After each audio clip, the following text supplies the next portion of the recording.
Hello everyone. इस particular lecture में हम लोग डिस्कस करने वाले हैं, हम लोग शुरू करने वाले हैं हमारे एसएस 705 के बारे में। सर हमने अभी तक क्या किया, हमने आपका बेसिक्स बता दिया ऑडिट का क्या होता है, कि ऑडिट एक्चुअली होता क्या है, क्यों किया जाता है, कैसे किया जाता है। एंड साथ ही साथ पिछले वाले लेक्चर में हमने डिस्कस किया था एसएस 700 के बारे में, कि अगर ऑडिट रिपोर्ट बनानी हो हमें ऑडिट रिपोर्ट में क्या क्या चीजें आती है, ऑडिट रिपोर्ट के पहले क्या क्या चीजें होती है, और ऑडिट रिपोर्ट के अंदर जो चीजें होती है उसमें से कौन सा इंपॉर्टेंट है कौन सा इंपॉर्टेंट नहीं है। ये सारी चीजें हमने आपका एसएस 700 में डिस्कस कर लिया था। वहां पे हमने एक टाइप का ओपिनियन पढ़ा था, दैट वाज अनमॉडिफाइड ओपिनियन। उसको अनमॉडिफाइड ओपिनियन क्यों बोलते थे? क्योंकि सर हमारा जो स्टैंडर्ड फॉर्मेट है ना ऑडिट रिपोर्ट का, उस स्टैंडर्ड फॉर्मेट में हमें कोई मॉडिफिकेशंस नहीं करने पड़ते, कोई चेंजेस नहीं करने पड़ते, इसीलिए हमें उसको अनमॉडिफाइड ओपिनियन बोलते हैं। और उसको क्लीन ओपिनियन भी बोला जाता है। वो बेसिकली तब हम देते हैं जब हमें लगता है कि financial statement as per applicable financial reporting framework बने हैं। ठीक है, यस सर। अगर सर हमें ऐसा पता चले कि financial statement as per applicable financial reporting framework नहीं बने हैं, तो हम क्या करेंगे सर? हम मॉडिफाई करेंगे अपने ओपिनियन को। मॉडिफाई मतलब क्या? चेंजेस करेंगे अपने ओपिनियन में, जिसको यहां पे बोला जाता है हम मॉडिफाइड ओपिनियन देंगे। अब सर ये कब देंगे? जब फाइनेंशियल स्टेटमेंट एज पर एएफआरएफ ना बने हो। तो मतलब फाइनेंशियल स्टेटमेंट और एएफआरएफ के बीच में डिफरेंस है। इस डिफरेंस को क्या बोलते हैं? हमने बेसिक्स में पढ़ा है, इस डिफरेंस को हम बोलते हैं मिसस्टेटमेंट। अब सर क्या हमें छोटी मोटी मिसस्टेटमेंट से फर्क पड़ता है? नहीं सर, थप्पड़ से डर नहीं लगता साहब, प्यार से लगता है। वैसे ही मिस स्टेटमेंट से डर नहीं लगता साहब, मटेरियल मिस स्टेटमेंट से डर लगता है। मतलब एक चीज तो आप अपने दिमाग में बिठा लेना, किसी भी क्वेश्चन में अगर हमें कोई मिस स्टेटमेंट दिख जाती है, हमें ऐसा लगता है कि यहां पे कोई गड़बड़ चल रही है, तो सबसे पहला काम हमारा ये होगा ये चेक करना कि ये मिस स्टेटमेंट मटीरियल है या फिर नहीं है। अब मटीरियल का थोड़ा बहुत पार्ट मैंने आपको बेसिक्स में बता दिया था, थोड़ा बहुत पार्ट हम ऐसे 320 में डिस्कस करेंगे बाद में जाके। ठीक है, यस सर। अभी तो आपको इतना ध्यान रखना है कि भाई हमें सबसे पहले देखना है कि मिस स्टेटमेंट मटेरियल है या फिर नहीं है। अगर वो मिस स्टेटमेंट मटेरियल हुई तो ही मैं अपने ओपिनियन को मॉडिफाई करूंगा। मतलब अगर मुझे ऐसा लगता है कि फाइनेंशियल स्टेटमेंट्स और एएफआरएफ के बीच में डिफरेंस तो है और वो मिस स्टेटमेंट भी है, लेकिन वो छोटी मोटी मिस स्टेटमेंट है, तो फिर भाई मुझे फर्क नहीं पड़ेगा, फिर मैं अनमॉडिफाइड ओपिनियन ही दूंगा। ध्यान रखना इस बात का, अनमॉडिफाइड ओपिनियन दूंगा। मिस स्टेटमेंट है फिर भी अनमॉडिफाइड ओपिनियन दूंगा, क्योंकि वो मिस स्टेटमेंट मटेरियल नहीं है। ठीक है, यस सर। तो सर यहां पे क्या बोल रहा है, एसएस 705 का नाम क्या है? ये हमें बताता है कि कौन से ऐसे सिचुएशन है जब हमें अपनी ओपिनियन में मॉडिफिकेशन करना पड़ता है, चेंजेस करने पड़ते हैं। और आप में मॉडिफाइड ओपिनियन भी अलग अलग टाइप की ओपिनियंस होती है, 3 टाइप के मॉडिफाइड ओपिनियन होते हैं, वो भी हम इस पर्टिकुलर एसे में डिस्कस करने वाले हैं। अब सर यहां पे सबसे पहले हम बात करेंगे ऑब्जेक्टिव की। तो हुआ क्या ना, मैं जब एंटिटी का इन्वेंट्री चेक करा था, इन्वेंट्री बेसिकली स्टॉक जो हमारे एंटिटी का गुड्स रहता है, जैसे रॉ मटेरियल हो गया, फिनिश्ड गुड्स जो आपने पढ़ा होगा, ये सारा हम इन्वेंट्री बोलते हैं मिला के। तो मैं जब इन्वेंट्री चेक कर रहा था ना, तो इन्वेंट्री चेक करते टाइम मुझे पता चला कि यार एंटिटी के पास एक्चुअली में तो 1 लाख रुपए की ही इन्वेंट्री है, और उन्होंने अपने बुक्स में इसको 10 लाख रुपए का दिखा रखा है। ये मुझे पता चल गया। मतलब मेरे पास sufficient and appropriate audit evidence आ चुका है कि इन्वेंट्री में मटेरियल मिस स्टेटमेंट है। अब ये मिस स्टेटमेंट मटेरियल कैसे हुई नहीं हुई वो हम बात की बात करते हैं, बट आप अभी इतना ध्यान रखिए कि सर मैं गया इन्वेंट्री चेक करने में, मैं ऑडिट एविडेंस लेके आया। ऑडिट एविडेंस लेते टाइम मैंने ये चेक किया कि सर एक्चुअली में जो क्वांटिटी है इन्वेंट्री की एंटिटी के पास, उनके फैक्ट्री में जो पड़ी है, वो सिर्फ 1 लाख रुपए की है, और एंटिटी ने फाइनेंशियल स्टेटमेंट में इसको 10 लाख रुपए का दिखा रखा है। मतलब मेरे पास एक ऑडिट एविडेंस है जो सफिशिएंट भी है, जो एप्रोप्रिएट भी है, और जिसके बेसिस पे मुझे पता चल रहा है कि इन्वेंट्री के केस में मैनेजमेंट ने मटेरियल मिस स्टेटमेंट कर रखी है। तो सबसे पहली तो यही सिचुएशन है कि हमें एक मॉडिफाइड ओपिनियन एक्सप्रेस करनी है जब हमें sufficient and appropriate audit evidence मिल जाता है कि फाइनेंशियल स्टेटमेंट्स में मटेरियल मिस स्टेटमेंट है।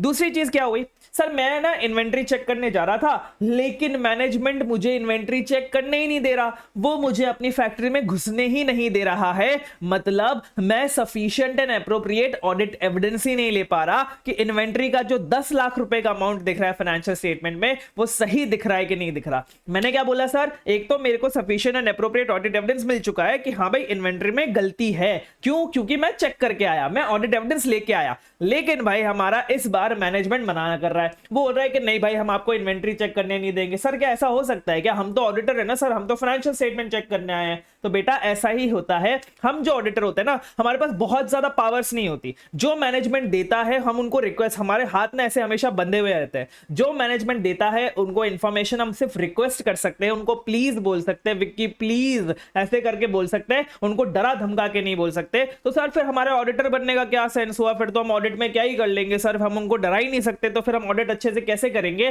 तो हमारा जो डराने का तरीका होता है ना, वो हमारा डराने का तरीका होता है अपने ऑडिट ओपिनियन में। हम उनको ये डराते हैं कि देखो भाई, अगर तुम हमारा कॉपरेशन नहीं करोगे, अगर तुम हमें ऑडिट एविडेंस नहीं लेने दोगे, तो हम अपने ओपिनियन को मॉडिफाई कर देंगे। सर इससे क्या, मॉडिफाई तो किया है, उससे उनको क्या फर्क पड़ जाएगा? तो मैं आपको एक चीज बताता हूं, जब भी किसी बड़ी कंपनी का ऑडिटर कभी भी मॉडिफाई करता है ना अपने ओपिनियन को, तो वो पूरे मार्केट में बात फैल जाती है। आपको पता होगा, अगर आप थोड़ा बहुत फॉलो करते हैं, तो बायजूस का केस है, डेलॉइट ने अब वहां पे विड्रॉ कर लिया था। तो मतलब विड्रॉ करना मतलब बेसिकली रिजाइन करना। मतलब स्टैट्यूटरी ऑडिटर अगर कभी भी ऐसा कुछ करता है, या तो मॉडिफाई करता है अपने ओपिनियन को, या फिर as a statutory auditor resign कर देता है कि भाई मैं तो आपका स्टैट्यूटरी ऑडिटर नहीं बन रहा, तो भाई ये पूरे मार्केट में न्यूज फैल जाती है। उस पर्टिकुलर कंपनी का प्राइस, मतलब स्टॉक प्राइस जो है वो क्रैश कर जाता है, क्योंकि सबको पता चलता है कि भाई इस कंपनी में कुछ बहुत बड़ा गड़बड़ चल रहा है, तभी ऑडिटर ने मॉडिफाइड ओपिनियन दिए। तो हमारा सबसे लास्ट, मतलब सबसे मोस्ट, क्या बोलते हैं उसको आप, सबसे बड़ा काम जो हम कर सकते हैं मैनेजमेंट के अगेंस्ट, वो यही कर सकते हैं कि हम अपने ओपिनियन को मॉडिफाई कर दे। उससे ज्यादा हम उनको डरा धमका नहीं सकते हैं। हम ऐसा नहीं बोल सकते कि दया दरवाजा तोड़, ये सारे हमारे पावर्स नहीं है। ठीक है, यस सर। तो क्या हुआ सर, हमने क्या किया, हमने तो एक जगह तो हमने sufficient and appropriate audit evidence ले लिया कि मटेरियल में स्टेटमेंट है। अब मैंने मैनेजमेंट को बोला कि यार मुझे इन्वेंट्री की चीजें चेक करनी है, आप मुझे इन्वेंट्री का एक्सेस दे दो। मैनेजमेंट ने मना कर दिया, तो मैं sufficient and appropriate audit evidence ले ही नहीं पा रहा। अब मुझे ऐसा लग रहा है कि यार मैं इन्वेंट्री चेक तो नहीं कर पा रहा, और इन्वेंट्री का अमाउंट ना मटेरियल अमाउंट है। पूरे फाइनेंशियल स्टेटमेंट को देखा जाए तो उसमें इन्वेंट्री एक मटेरियल अमाउंट निकल के आता है। तो मुझे ऐसा लग रहा है कि मैनेजमेंट ना इसीलिए मुझे चेक करने नहीं दे रहा, क्योंकि वहां पे कुछ तो गड़बड़ है दया, कुछ तो गड़बड़ है, इसीलिए मैनेजमेंट मुझे वहां पे चेक करने नहीं दे रहा है। मतलब मुझे ऐसा लग रहा है कि वहां पे पॉसिबल मिस स्टेटमेंट हो सकते हैं। क्या हो सकते हैं सर? वहां पे मिस स्टेटमेंट हो सकते हैं, इसीलिए मैनेजमेंट मुझे चेक करने नहीं दे रहा है। अब ये मिस स्टेटमेंट, सिर्फ मिस स्टेटमेंट से मुझे फर्क पड़ेगा नहीं सर, वहां पे पॉसिबल मटेरियल मिस स्टेटमेंट हो सकते हैं, इसीलिए मुझे मैनेजमेंट चेक करने नहीं दे रहा है। ओ मतलब हम जब मॉडिफाई ओपिनियन एक्सप्रेस करते हैं ना, तो वो एक तो हम तब करते ही है जब हमें हमारे पास एविडेंस ही आ चुका कि यहां पे मटेरियल मिस स्टेटमेंट है, फिर तो करना ही है ऑब्वियसली, एविडेंस है हमारे पास कि मटेरियल मिस स्टेटमेंट है। दूसरा सिचुएशन ये भी है कि हमारे पास sufficient and appropriate audit evidence तो नहीं है, लेकिन हमें लग रहा है कि यहां पे मटेरियल मिस स्टेटमेंट हो सकता है। अगर सपोज हमारे पास एविडेंस नहीं है, फिर भी हमें लगता है कि नहीं यार ये तो छोटा सा अमाउंट है, या फिर ये तो मुझे पता ही है इसका क्या प्रोसीजर होता है, यहां पे मटेरियल मिस स्टेटमेंट होने के चांस नहीं है, फिर हम मॉडिफाइड ओपिनियन नहीं देंगे। लेकिन अगर हमें sufficient and appropriate audit evidence नहीं मिला और हमें ऐसा लगता है कि वहां पे मटेरियल मिस स्टेटमेंट हो सकता है, तो हम अपने ओपिनियन को मॉडिफाई कर देंगे, चेंज कर देंगे। ठीक है, चेंज मत लिखना, मॉडिफाइड ओपिनियन आपको वर्ड लिखना है। ठीक है, यस सर। अब यहां पे ना एक तो चीज आ गई कि आपका ना मिस स्टेटमेंट मटेरियल है या फिर नहीं है, ये हमें चेक करना पड़ता है। मटेरियल हुआ तो ही मॉडिफाइड ओपिनियन आता है, अगर मटेरियल नहीं हुआ तो फिर मॉडिफाइड ओपिनियन नहीं आता। अब ये जो मॉडिफाइड ओपिनियन होता है ना, इसके 3 टाइप्स होते हैं। 3 टाइप्स आपको ध्यान रखने, वैसे आपको याद रखने की जरूरत नहीं, वो अपने आप ही याद हो जाएगा सबकॉन्शियसली, जैसे हम धीरे धीरे करके आगे और बढ़ते जाएंगे।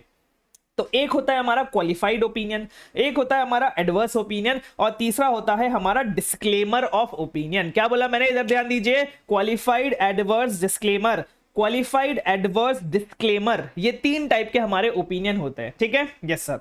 अब ये ओपिनियन कौन सा देना है, ये डिसाइड करता है एक तो मटीरियलिटी पे, कि भाई मटीरियल होगा तो हम यहां पे मॉडिफाइड ओपिनियन की बात करेंगे, मटीरियल नहीं होगा तो फिर बात ही नहीं करेंगे। और दूसरा डिसाइड होता है बेस्ड ऑन परवेसिवनेस। क्या बोला मैंने, इधर ध्यान दीजिए, एक नया वर्ड है आपके लिए, इंपॉर्टेंट वर्ड है परवेसिवनेस। क्या परवेसिव, कि हमारा जो ये मिस स्टेटमेंट है, जो मिस स्टेटमेंट मुझे मिला है, वो आपके फाइनेंशियल स्टेटमेंट में कितना फैला हुआ है, वो आपके फाइनेंशियल स्टेटमेंट को कितना कवर करता है। पता चला कि यार मुझे लग तो रहा है कि इन्वेंट्री में मटेरियल मिस स्टेटमेंट है, लेकिन इन्वेंट्री ना पूरे एसेट का सिर्फ 10% है, तो क्या मैं ऐसा बोल दूं कि पूरे ही फाइनेंशियल स्टेटमेंट खराब बने? नहीं सर, ऐसा मैं नहीं बोल सकता। क्यों नहीं बोल सकता? क्योंकि यार सिर्फ इन्वेंट्री में ही मिस स्टेटमेंट है ना, मटेरियल मिस स्टेटमेंट है, और उससे 10 10% और इन्वेंट्री हमारा 10% ही है टोटल एसेट का, मतलब 90% टोटल एसेट बिल्कुल सही है, सिर्फ 10% में कुछ मटेरियल मिसस्टेटमेंट है। तो मैं यहां पे ऐसा नहीं बोल सकता कि पूरे ही फाइनेंशियल स्टेटमेंट खराब है। तो यहां पे हम क्या बोलेंगे कि ये जो आपका मिसस्टेटमेंट है ये मटेरियल तो है लेकिन परवेसिव नहीं है। परवेसिव का मतलब क्या होता है, जब वो पूरे फाइनेंशियल स्टेटमेंट पे फैला होता है। अब सर मैं एज अ स्टूडेंट कैसे डिसाइड करूंगा कि ये परवेसिव है या फिर नहीं है? तो बेसिकली हमें देखना पड़ेगा कि ये जो मिस स्टेटमेंट हमें मिला है इसका क्या इफेक्ट आ रहा है हमारे फाइनेंशियल स्टेटमेंट पे, मतलब इसका फाइनेंशियल इफेक्ट कितना बड़ा है, कितने बड़ा ये मिस स्टेटमेंट है, कितना बड़ा ये गलती है, फ्रॉड हुआ है, ये हमें एक बार चेक करना पड़ेगा। दूसरी चीज सर, ये तो इफेक्ट तो हम तब पता कर पाएंगे ना जब हमारे पास sufficient and appropriate audit evidence आ चुका होगा कि 1 लाख 10 लाख का इन्होंने फाइनेंशियल स्टेटमेंट्स में दिखा रखा है, 1 लाख की इन्वेंट्री मुझे यहां दिख रही है, 9 लाख का इनका इफेक्ट आ गया। अब अगर मुझे sufficient and appropriate audit evidence नहीं मिल रहा तो फिर मैं इफेक्ट कैसे पता करूंगा? तो फिर हम पॉसिबल इफेक्ट पता करेंगे। क्या करेंगे सर? पॉसिबल इफेक्ट पता करेंगे मिस स्टेटमेंट का मटेरियल मिस स्टेटमेंट पे। मतलब मैं ऐसा सोचूंगा, मैं मैनेजमेंट के पास गया कि मुझे इन्वेंटरी चेक करने दो, मैनेजमेंट मना कर रहा है, तो मैं ऐसा सोचूंगा कि अच्छा मुझे ऐसा लग तो रहा है कि यहां पे ना मटेरियल मिस स्टेटमेंट हो सकते हैं, लेकिन वो जो मटेरियल मिस स्टेटमेंट होंगे इसका पॉसिबल इफेक्ट क्या हो सकता है ये मुझे सोचना पड़ेगा कि ये जो मिस स्टेटमेंट मुझे मिल सकते थे जो मुझे अब नहीं मिल रहे क्योंकि मेरे पास sufficient and appropriate audit evidence नहीं है, तो अब ये जो मटेरियल मिस स्टेटमेंट हो सकते थे इनका पॉसिबल इफेक्ट क्या होने वाला है। अब सर पॉसिबल इफेक्ट मतलब क्या होता है? यहां पे 3 आपके सिचुएशंस दिए हुए हैं कि 3 में से अगर कोई भी एक सिचुएशन पूरा हो गया तो आपके मिस स्टेटमेंट को परवेसिव मिस स्टेटमेंट माना जाएगा। ध्यान रखना, परवेसिव वर्ड आपको याद रखना है। परवेसिव का मतलब होता है फैला हुआ, पूरे फाइनेंशियल स्टेटमेंट्स में फैला हुआ। सबसे पहला तो यही बोल रहे हैं कि सर ये जो मिस स्टेटमेंट है ना वो आपके किसी स्पेसिफिक अकाउंट तक कन्फाइंड नहीं है। क्या बोला मैंने? किसी स्पेसिफिक अकाउंट तक कन्फाइंड नहीं है। मतलब ये जो मिस स्टेटमेंट है ना वो सिर्फ इन्वेंट्री में नहीं है, वो मिस स्टेटमेंट आपके पीपीई में भी जा रहा है, वो मिस स्टेटमेंट आपके डेटर्स में भी जा रहा है, वो मिस स्टेटमेंट आपके सेल्स में भी जा रहा है। सर ऐसा कैसे हो सकता है? मैं आपको एक चीज बताता हूं, मैनेजमेंट ना फ्रॉड कर रही है, मैनेजमेंट फ्रॉड कर रही है। वो सेल्स को ज्यादा दिखा रही है, एक्सपेंसेस को कम दिखा रही है, सेल्स को ज्यादा दिखा रही है, मतलब आपके जो डेटर्स है वो भी ज्यादा दिख रहे हैं, एक्सपेंसेस को कम दिखा रही है मतलब क्रेडिटर्स है वो भी कम दिख रहे हैं, डेटर्स का जो आपका प्रोविजन बनेगा वो भी ज्यादा बनेगा, फिर क्रेडिटर्स का जो राइट बैक बनेगा वो भी कम बनेगा। ऐसे करके बहुत सारे अकाउंट्स में मोर देन, सिंपली मैं आपको बताता हूं, मोर देन 1 अकाउंट में इस मिस स्टेटमेंट का इफेक्ट आ रहा है। हाँ, मोर देन 1 अकाउंट में इस मिस स्टेटमेंट का इफेक्ट आ रहा है, तो फिर हम उसको परवेसिव मिस स्टेटमेंट बोलते हैं कि भाई ये तो फाइनेंशियल स्टेटमेंट में फैला हुआ है। 2 अकाउंट में फैला हुआ सर तो क्या करेंगे? पूरे फाइनेंशियल स्टेटमेंट में नहीं है, 2 अकाउंट में, तो क्या बोलेंगे? तो भी परवेसिव भी बोलेंगे। ध्यान रखना इस बात का, ठीक है? तो एक अकाउंट तक अगर वो कन्फाइंड नहीं है वो मिस स्टेटमेंट, वो मिस स्टेटमेंट बहुत सारे अकाउंट्स में हमें मिस स्टेटमेंट मिला हुआ है, ठीक है? Yes sir. दूसरी चीज कि सर वैसे तो कन्फाइंड है, देखा जाए तो आप मान लीजिए जैसा मैंने आपको बताया कि इन्वेंट्री तक कन्फाइंड है, इन्वेंट्री में एक मटेरियल मिस स्टेटमेंट मिल गया तो फिर आप बोल रहे हो इन्वेंट्री तक कन्फाइंड है तो इसको परवेसिव नहीं मानेंगे। लेकिन मैं क्या बोल रहा हूं कि सुनो ना, ये जो इन्वेंट्री है ना ये आपके 90% ऑफ टोटल एसेट है। ओ मतलब 90% ऑफ टोटल एसेट्स में मटेरियल मिसस्टेटमेंट है, तो क्या मैं बोल सकता हूं कि ये परवेसिव मिसस्टेटमेंट है? बिल्कुल सर, क्योंकि पूरे फाइनेंशियल स्टेटमेंट, ऑलमोस्ट पूरे फाइनेंशियल स्टेटमेंट्स में मिसस्टेटमेंट का इफेक्ट आ रहा है। इसलिए यहां पे दूसरी चीज की गई कि अगर ये कन्फाइंड है एक स्पेसिफिक अकाउंट में और अगर वो अकाउंट रिप्रेजेंट करता है substantial portion of financial statement. Sir substantial portion मतलब क्या होता है? आईसीए ने परसेंटेज में डिफाइन नहीं कर रखा, बट आप मान लीजिए मोटा मोटा अगर वो पूरे फाइनेंशियल स्टेटमेंट को कवर कर रहा है वो स्पेसिफिक अकाउंट, तो यहां पे हम उसको परवेसिव मानेंगे। मोटा मोटा आप मान लीजिए 60% से ऊपर हो, 55% से ऊपर हो, 50 से ऊपर हो, तो हम उसको परवेसिव मान के चलते हैं, ठीक है? आपके कोर्स में इतना कुछ आएगा नहीं, आप उसकी भी टेंशन मत लीजिए। इंटरमीडिएट लेवल पे वो मोस्टली ऐसा ही करते हैं कि वो आपको डिफाइन कर, वो आपको क्वेश्चन में बता के दे देते हैं कि भाई ये जो मिस स्टेटमेंट है ये मटीरियल है, परवेसिव है, मटीरियल है लेकिन परवेसिव नहीं है, ये सारी चीजें वो लोग खुद ही बता के दे देते, तो आपको अपना दिमाग ऐसा लगाना नहीं पड़ेगा। बट अगर लगाना भी पड़ेगा तो मैं आपको इसलिए 1-2 परसेंटेज बता के रख रहा हूं, ठीक है। तो मैंने क्या बोला सर, अगर वो पहली बात हम उस मिसस्टेटमेंट को परवेसिव कब मानते हैं, जब वो मल्टीपल अकाउंट्स में फैला हुआ है। सर वो एक ही अकाउंट में है तो क्या करेंगे, हम ये चेक करेंगे जिस अकाउंट में वो मिसस्टेटमेंट है क्या वो अकाउंट हमारे पूरे फाइनेंशियल स्टेटमेंट को सब्सटैंशियल पोर्शन से रिप्रेजेंट करता है, मतलब फाइनेंशियल स्टेटमेंट का एक बहुत बड़ा अमाउंट उस पर्टिकुलर अकाउंट में आता है। अगर ऐसा है तो भी हम उस मिसस्टेटमेंट को परवेसिव मान लेंगे, भले ही वो मल्टीपल अकाउंट्स में ना हो, ठीक है। यस सर, ये तो हमने फाइनेंशियल स्टेट अमाउंट्स के रिलेटेड बात कर ली। अब दूसरा बात करते हैं डिस्क्लोजर से रिलेटेड, क्योंकि डिस्क्लोजर में तो अमाउंट आएगा नहीं, फिर आप बोलोगे कि नहीं सर डिस्क्लोजर नहीं है तो क्या हो गया, परवेसिव थोड़ी है। तो यहां पे आईसीए ने अलग से डिस्क्लोजर देके बता दिया कि सर अगर कोई डिस्क्लोजर में मटेरियल मिसस्टेटमेंट है, डिस्क्लोजर में कैसे मटेरियल मिसस्टेटमेंट हो सकती है कि कोई डिस्क्लोजर हो जो हमने एफआरएफ के अकॉर्डिंग ना दिया हो, कोई डिस्क्लोजर हो जिसमें हमने जो अमाउंट बता रखा है वो गलत अमाउंट बताया हो, कोई डिस्क्लोजर है जो हमने दिया ही नहीं है, एफआरएफ ने बोला था देने के लिए लेकिन हमने दिया ही नहीं है। ऐसे अगर डिस्क्लोजर्स में, डिस्क्लोजर मतलब क्या होता है, नोट्स टू अकाउंट्स, तो ऐसे अगर आपके नोट्स टू अकाउंट्स में कोई मटेरियल मिसस्टेटमेंट है जो इंपॉर्टेंट है यूजर्स की अंडरस्टैंडिंग के लिए, अगर वो डिस्क्लोजर में मटेरियल मिसस्टेटमेंट हुआ तो यूजर्स हमारे फाइनेंशियल स्टेटमेंट्स को नहीं समझ पाएंगे। तो अगर ऐसा कोई डिस्क्लोजर है जो फंडामेंटल है यूजर्स की अंडरस्टैंडिंग के लिए, फंडामेंटल मतलब इंपॉर्टेंट है यूजर्स के लिए, बहुत ज्यादा इंपॉर्टेंट है। जैसे मैं आपको एग्जांपल के तौर पे बताता हूं, हम यूजर्स को यही नहीं बताते कि हम रेवेन्यू कैसे रिकॉग्नाइज करते हैं, तो यूजर्स को कुछ समझ में आएगा फाइनेंशियल स्टेटमेंट्स में कि हमने रेवेन्यू कैसे रिकॉग्नाइज किया? नहीं सर, नहीं समझ में आएगा। तो ऐसे जो भी डिस्क्लोजर्स होते हैं जो यूजर्स के लिए बहुत ज्यादा इंपॉर्टेंट होता है, और अगर उसी डिस्क्लोजर में हमने मटेरियल मिसस्टेटमेंट दे दिया तो भी हम इस मिसस्टेटमेंट को परवेसिव मानेंगे। ओ माय गॉड, मतलब समझ रहे हो आप, मैंने balance sheet, profit and loss, cash flow statement, statement of changes in equity, ये सब कुछ एकदम सही बनाया है, लेकिन नोट्स टू अकाउंट्स में एक डिस्क्लोजर में मैंने गड़बड़ कर दी तो भी मैं ऐसा बोलूंगा कि पूरे फाइनेंशियल स्टेटमेंट्स बेकार बने हैं, पूरे फाइनेंशियल स्टेटमेंट्स में मटेरियल मिसस्टेटमेंट्स है और वो भी परवेसिव है। समझे, इतना बड़ा इसका इफेक्ट आ जाता है इस पर्टिकुलर पॉइंट का, तो ये बात को आप ध्यान रखिएगा। तो अभी तक हमने क्या पढ़ लिया सर कि मॉडिफाइड ओपिनियन हम दो सिचुएशन में एक्सप्रेस करते हैं एंड परवेसिव के लिए हम तीन सिचुएशन देखते हैं, तीनों में से अगर कोई भी सिचुएशन मीट हो जाए तो यहां पे हम उसको परवेसिव मानते हैं। अब ये दोनों हमने क्यों पढ़ा, ताकि हम ये पता लगा सके कि हमें कौन सी ओपिनियन देनी है। सर कौन सी ओपिनियन देनी, इसका मतलब क्या हो गया, सबसे पहली चीज अगर मटीरियल है तो ही मॉडिफाई करेंगे, अगर मटेरियल नहीं है तो अनमॉडिफाई रखेंगे। मैं बार बार बोल रहा हूं क्योंकि इसमें बहुत सारे बच्चे कंफ्यूज हो जाते हैं। दूसरी चीज, परवेसिव नहीं है तो एक टाइप की ओपिनियन आएगी, परवेसिव है तो एक टाइप की ओपिनियन आएगी। तो परवेसिव है या फिर नहीं है, इसके बेसिस पे आपका टाइप डिसाइड होने वाला है, इसलिए परवेसिव है या फिर नहीं है ये जजमेंट करना आपके लिए बहुत ज्यादा इंपॉर्टेंट है कि सर ये जो मटेरियल मिसस्टेटमेंट है ये परवेसिव है या फिर नहीं है, ये जज करना आपके लिए इंपॉर्टेंट हो जाता है। कैसे इंपॉर्टेंट हो जाता है, मैं आपको एक चीज बताता हूं कि अगर कोई भी मिसस्टेटमेंट मटेरियल है लेकिन परवेसिव नहीं है, मतलब मटेरियल तो है हमारे हिसाब से, हमारे मटेरियलिटी लेवल को हमने जो अमाउंट सेट कर रखा है उससे ऊपर है, लेकिन परवेसिव नहीं है, पूरे फाइनेंशियल स्टेटमेंट में नहीं फैली हुई, ये वाली डेफिनेशन को मीट नहीं करती है, तो परवेसिव नहीं है लेकिन मटेरियल है, तो वहां पे हम मॉडिफाइड ओपिनियन तो इशू करेंगे, लेकिन कौन से टाइप का मॉडिफाइड ओपिनियन होगा, दैट इज क्वालिफाइड ओपिनियन। क्या होगा सर, यहां पे क्वालिफाइड ओपिनियन होगा।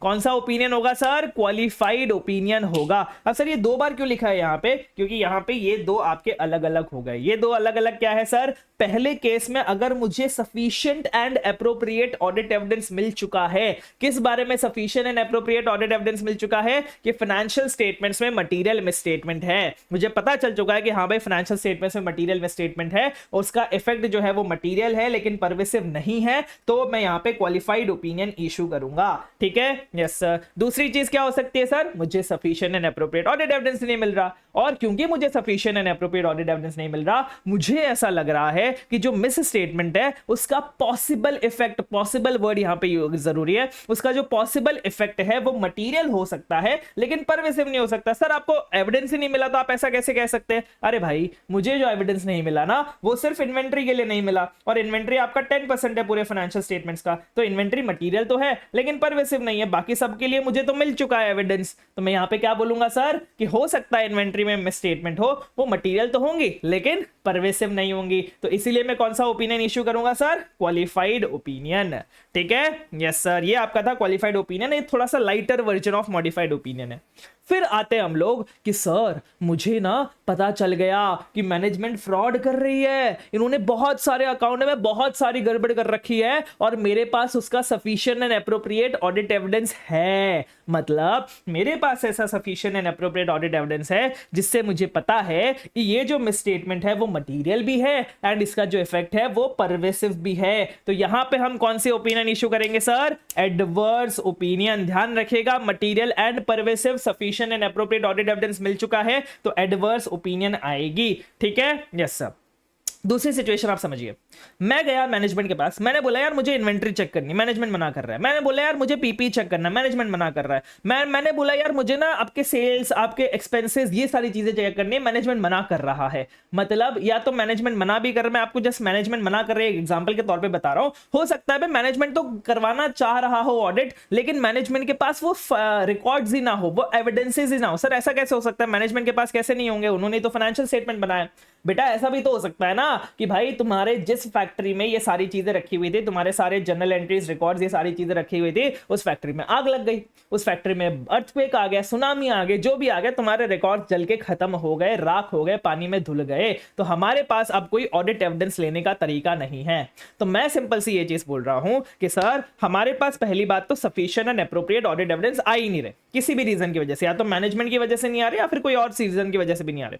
और मुझे ऐसा लग रहा है कि यार ये जो मिस स्टेटमेंट होंगे ना वो मटेरियल तो होंगे ही, साथ साथ में परवेसिव भी होंगे। क्यों होंगे सर? क्योंकि मैं एविडेंस ही नहीं ले पा रहा। मैं सिर्फ इन्वेंटरी तो छोड़ो, मैं किसी का भी एविडेंस नहीं ले पा रहा, मैं तो पीपी का भी नहीं ले पा रहा, सेल्स का भी नहीं ले पा रहा।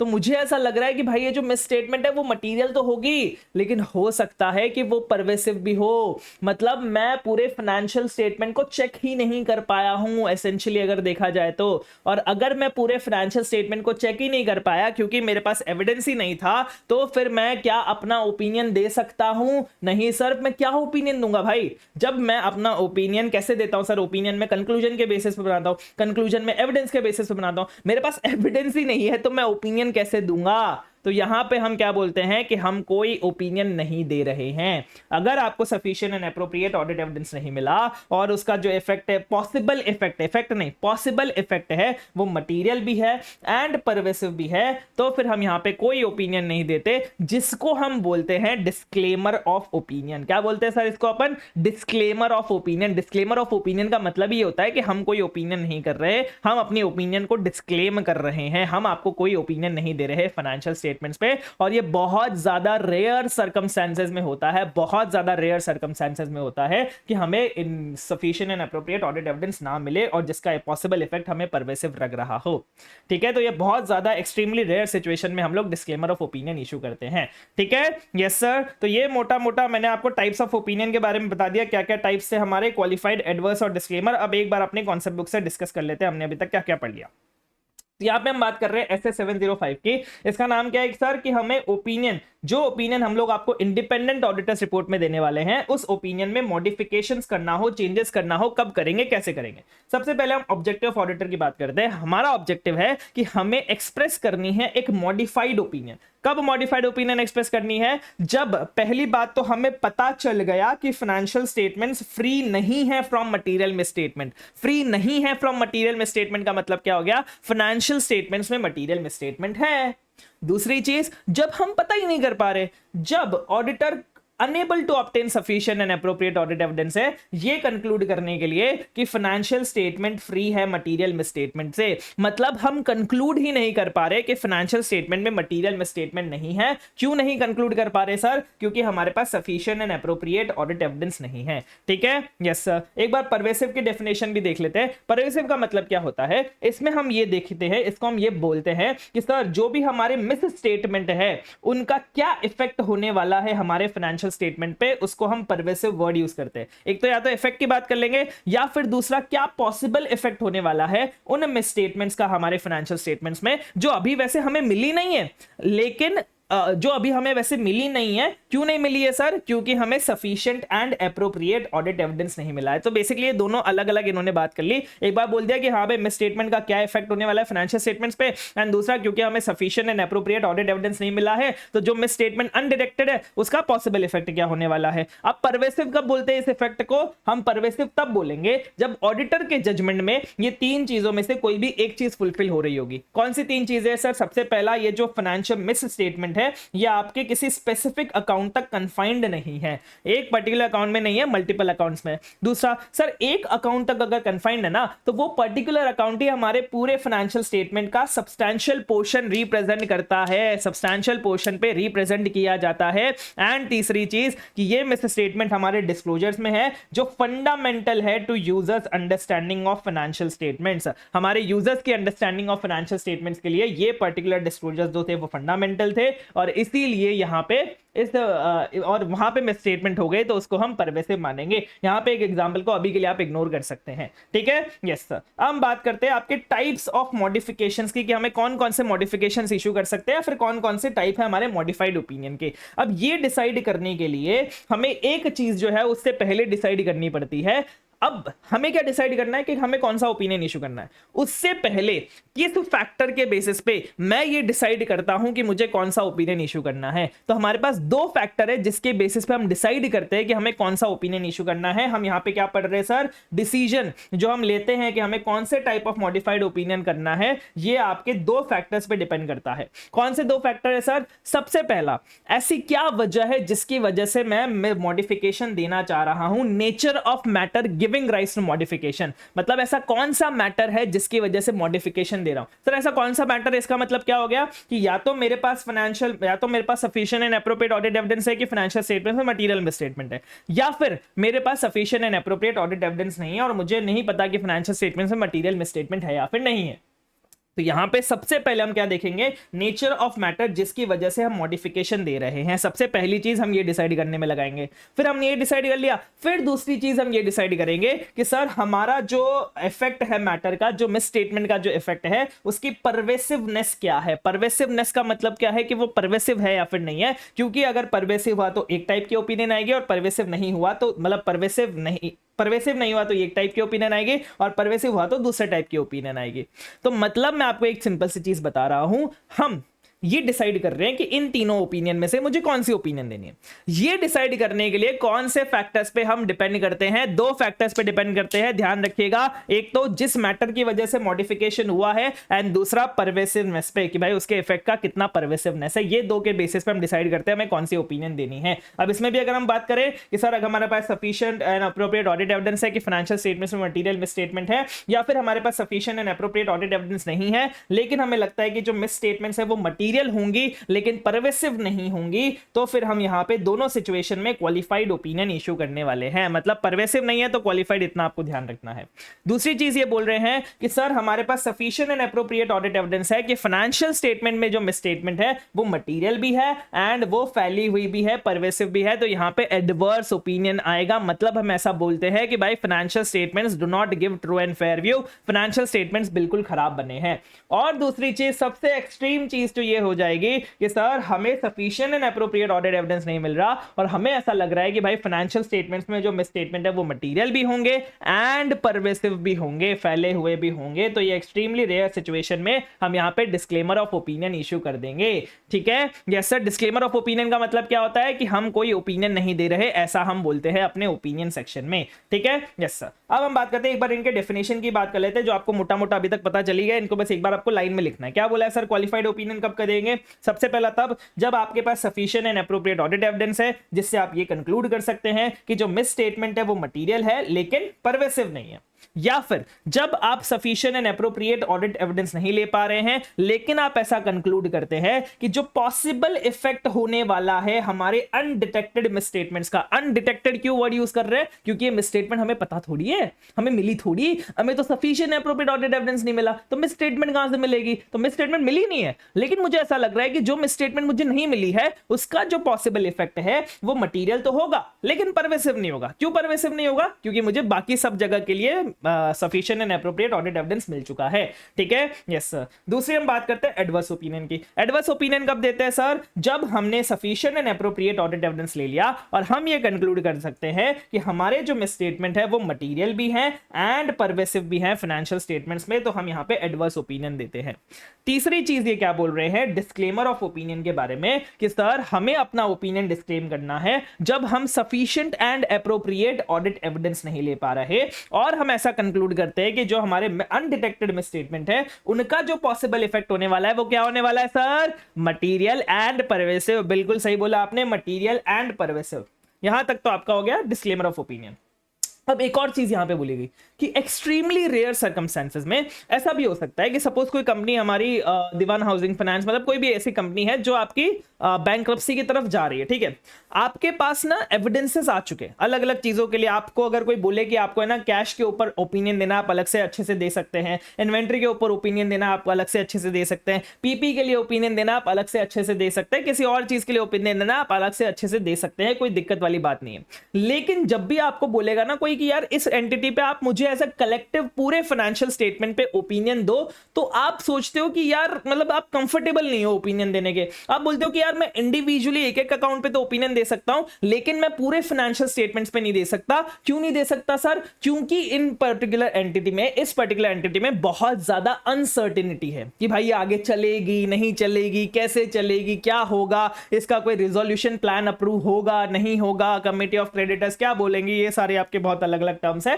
बट इतना मान लीजिए कि बहुत सारी अनसर्टेनिटीज है और उन अनसर्टेनिटीज के इंटरेक्शन की वजह से कि भाई वो इतनी मिली हुई अनसर्टेनिटीज है, इतनी बड़ी बड़ी अनसर्टेनिटीज है, मैं आपके फाइनेंशियल स्टेटमेंट्स पे ओपिनियन नहीं दे पा रहा हूं। मतलब मैं इंडिविजुअली देखने जाऊंगा तो मेरे पास sufficient and appropriate audit evidence है हर एक अकाउंट का, लेकिन एज अ होल पूरे फाइनेंशियल स्टेटमेंट्स पे ओपिनियन देना कि फाइनेंशियल स्टेटमेंट सही बने हैं, ऐसा मैं नहीं बोल सकता क्योंकि बहुत सारी अनसर्टेनिटी है, मुझे पता नहीं आगे जाके क्या होगा। तो उस केस में भी हम डिस्क्लेमर ऑफ ओपिनियन इशू कर सकते हैं। ये आपका एक्सट्रीमली रेयर सर्कमस्टेंसेस भी होने वाला है जहां पे आप कंक्लूड करते हैं कि आप अपना ओपिनियन नहीं बना पा रहे हैं क्योंकि जो अनसर्टेनिटीज है उनके पोटेंशियल इंटरेक्शन की वजह से और उनका क्यूमुलेटिव इफेक्ट की वजह से ऑन द फाइनेंशियल स्टेटमेंट। जितनी भी अनसर्टेनिटी है इसका इतना बड़ा क्यूमुलेटिव इफेक्ट आ रहा है हमारे फाइनेंशियल स्टेटमेंट्स पे, जिसकी वजह से हम कोई ओपिनियन इशू नहीं कर सकते भले ही हमारे पास sufficient and appropriate audit evidence आ चुका हो। तो वहां पे भी हम डिस्क्लेमर ऑफ ओपिनियन दे देंगे। क्यों देंगे सर डिस्क्लेमर ऑफ ओपिनियन? क्योंकि डिस्क्लेमर ऑफ ओपिनियन का मतलब ही यही होता है कि हम कोई ओपिनियन नहीं दे रहे हैं। ठीक है, यस सर। अब 4 क्वेश्चन हमें करने बढ़िया से, 127, 128, 129 और 134। सबसे पहले हम बात करते हैं 127 से। ये बोल रहा है Super Duper Limited is a company engaged in the manufacture of office furniture. Messrs. Young Alden Associates are the statutory auditors of the company for the financial year 21-22. During the year under audit, the engagement partner CA Young noticed that the company has not bifurcated its loan into long term and short term. CA Young understand that such misstatement is not pervasive, though the same is material. Explain the type of opinion that should be given by Messrs. Young and Associates. इसमें क्या हुआ sir, हम किसी particular company का audit कर रहे हैं, उस कंपनी का ऑडिट करते टाइम हमें पता चला कि उसने अपने लोन को लॉन्ग टर्म और शॉर्ट टर्म में बाइफरकेट नहीं किया है। मतलब इनका जो प्रेजेंटेशन है उसमें यहां पे मिसस्टेटमेंट हमें मिल गई।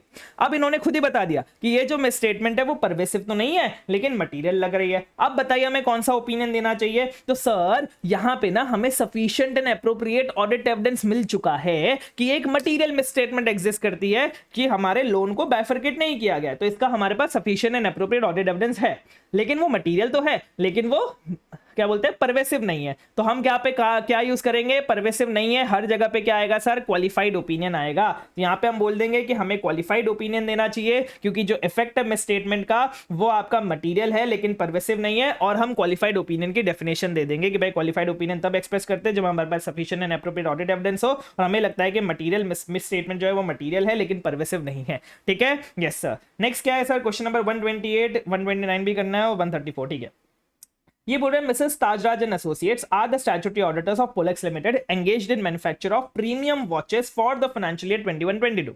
During the course of audit, CA Taj, the engagement partner, found that the stocks and data of the company constituting about 80% of the total assets of the company are not realizable. Further, the cashier of the company has committed a fraud during the year under audit. Both the facts are not reflected in the financial statements for the year ending 31st March 2022. Accordingly, CA Taj is of the view that the impact of both the situations on the financial statement is material and pervasive, and thus the financial statements represent a distorted view of the state of affairs of the company. Explain the reporting requirements of CA Taj. यहां पे क्या हो रहा है? Basically यहां पे हमें पता चला कि सर आपके जो स्टॉक्स है, स्टॉक्स मतलब क्या होता है? इन्वेंट्री। तो आपकी जो इन्वेंट्री है, आपके जो डेटास है जो 80% ऑफ टोटल एसेट्स को रिप्रेजेंट करते हैं वो एग्जिस्ट ही नहीं करते, उनकी कोई रिलायजेबल वैल्यू ही नहीं है, उसको कभी बेच के हम कुछ खरीद नहीं सकते, मतलब उनकी वैल्यू जीरो है। और दूसरी चीज हमें पता चला कि जो कैशियर है ना, कैशियर उन्होंने फ्रॉड किया था आपकी कंपनी ने, और ये दोनों चीजें आपने अपने फाइनेंशियल स्टेटमेंट में डिस्क्लोज नहीं कर रखी, जो यूजर्स के लिए बहुत ज्यादा जानने के लिए इंपॉर्टेंट थी। इसीलिए इन्होंने खुद ही बता दिया यहां पे कि भाई आपके इस सिचुएशन में आपके ऑडिटर को लग रहा है कि ये जो मिसस्टेटमेंट है वो मटेरियल भी है एंड परवेसिव भी है। अब बताइए हमारी रिपोर्टिंग रिस्पॉन्सिबिलिटी क्या है। यहां पे डायरेक्ट नहीं पूछा कि कौन सा ओपिनियन देंगे, यहां पे बोला रिपोर्टिंग रिक्वायरमेंट्स क्या है। तो आपको दिमाग लगाना पड़ेगा कि भाई यहां पे ना हमें ओपिनियन कौन सा देना चाहिए, ये वाला क्वेश्चन पूछने की कोशिश हो रही है, क्योंकि यहां पे बताया हुआ है कि मिसस्टेटमेंट जो है मटेरियल एंड परवेसिव है। और बोला क्या करेंगे, क्या करेंगे मतलब क्या होता है भाई, एडवर्स ओपिनियन देंगे, क्योंकि हमें sufficient and appropriate audit evidence मिल चुका है कि ये रिलायबल नहीं है 80% ऑफ द टोटल एसेट्स, और कैशियर ने फ्रॉड किया था। अगर हमें नहीं मिला होता तो क्या करेंगे वो भी मैं आपको बताता हूं, बट यहां पे क्या करेंगे सर, यहां पे हम एडवर्स ओपिनियन देंगे जब हमें sufficient and appropriate audit evidence मिल चुका है कि मटेरियल मिसस्टेटमेंट जो है वो मटेरियल एंड परवेसिव है। फिर इन द गिवन केस क्या हुआ वो हमने बता दिया यहां पे कि भाई इन द गिवन केस ये सारी चीजें हुई, आपके फाइनेंशियल स्टेटमेंट्स में नहीं आ रही है। एक चीज मैं आपको बताता हूं कि सर ये जो इन द गिवन केस वाला जो पैराग्राफ होता है ना, वो हम सोचते हैं कि हम इसको टिप टाप के बहुत बढ़िया सा बड़ा सा लिख के आएंगे और इसके अपने मार्क्स मिल जाएंगे, लेकिन मैं आपको एक चीज बता देता हूं, सीए के एग्जाम्स में इन द गिवन केस के 0 मार्क्स होते हैं, क्योंकि आईसीए को भी पता है कि आप ये given case in the given case जो होता है वो कॉपी पेस्ट करने वाले हैं अपने क्वेश्चन से, तो आईसीए भी इन द गिवन केस के कोई मार्क्स नहीं रखता है। तो सर क्या हम गिवन केस लिखे ही ना, मैं आपको रिकमेंड करूंगा कि आप एटलीस्ट 2-3 लाइन में लिखे, 2-3 लाइन से ज्यादा गिवन केस में लिखने की जरूरत नहीं है। तो इन द गिवन केस यहां पे क्या हुआ वो इन्होंने बता दिया।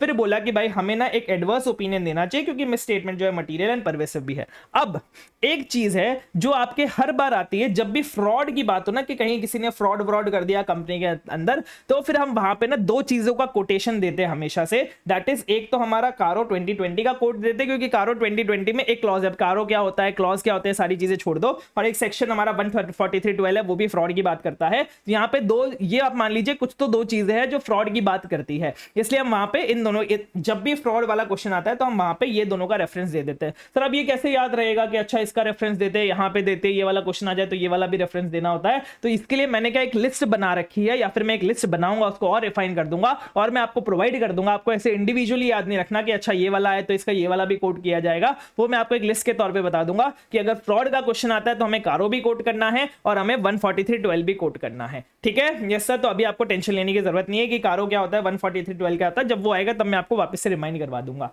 ठीक है yes sir.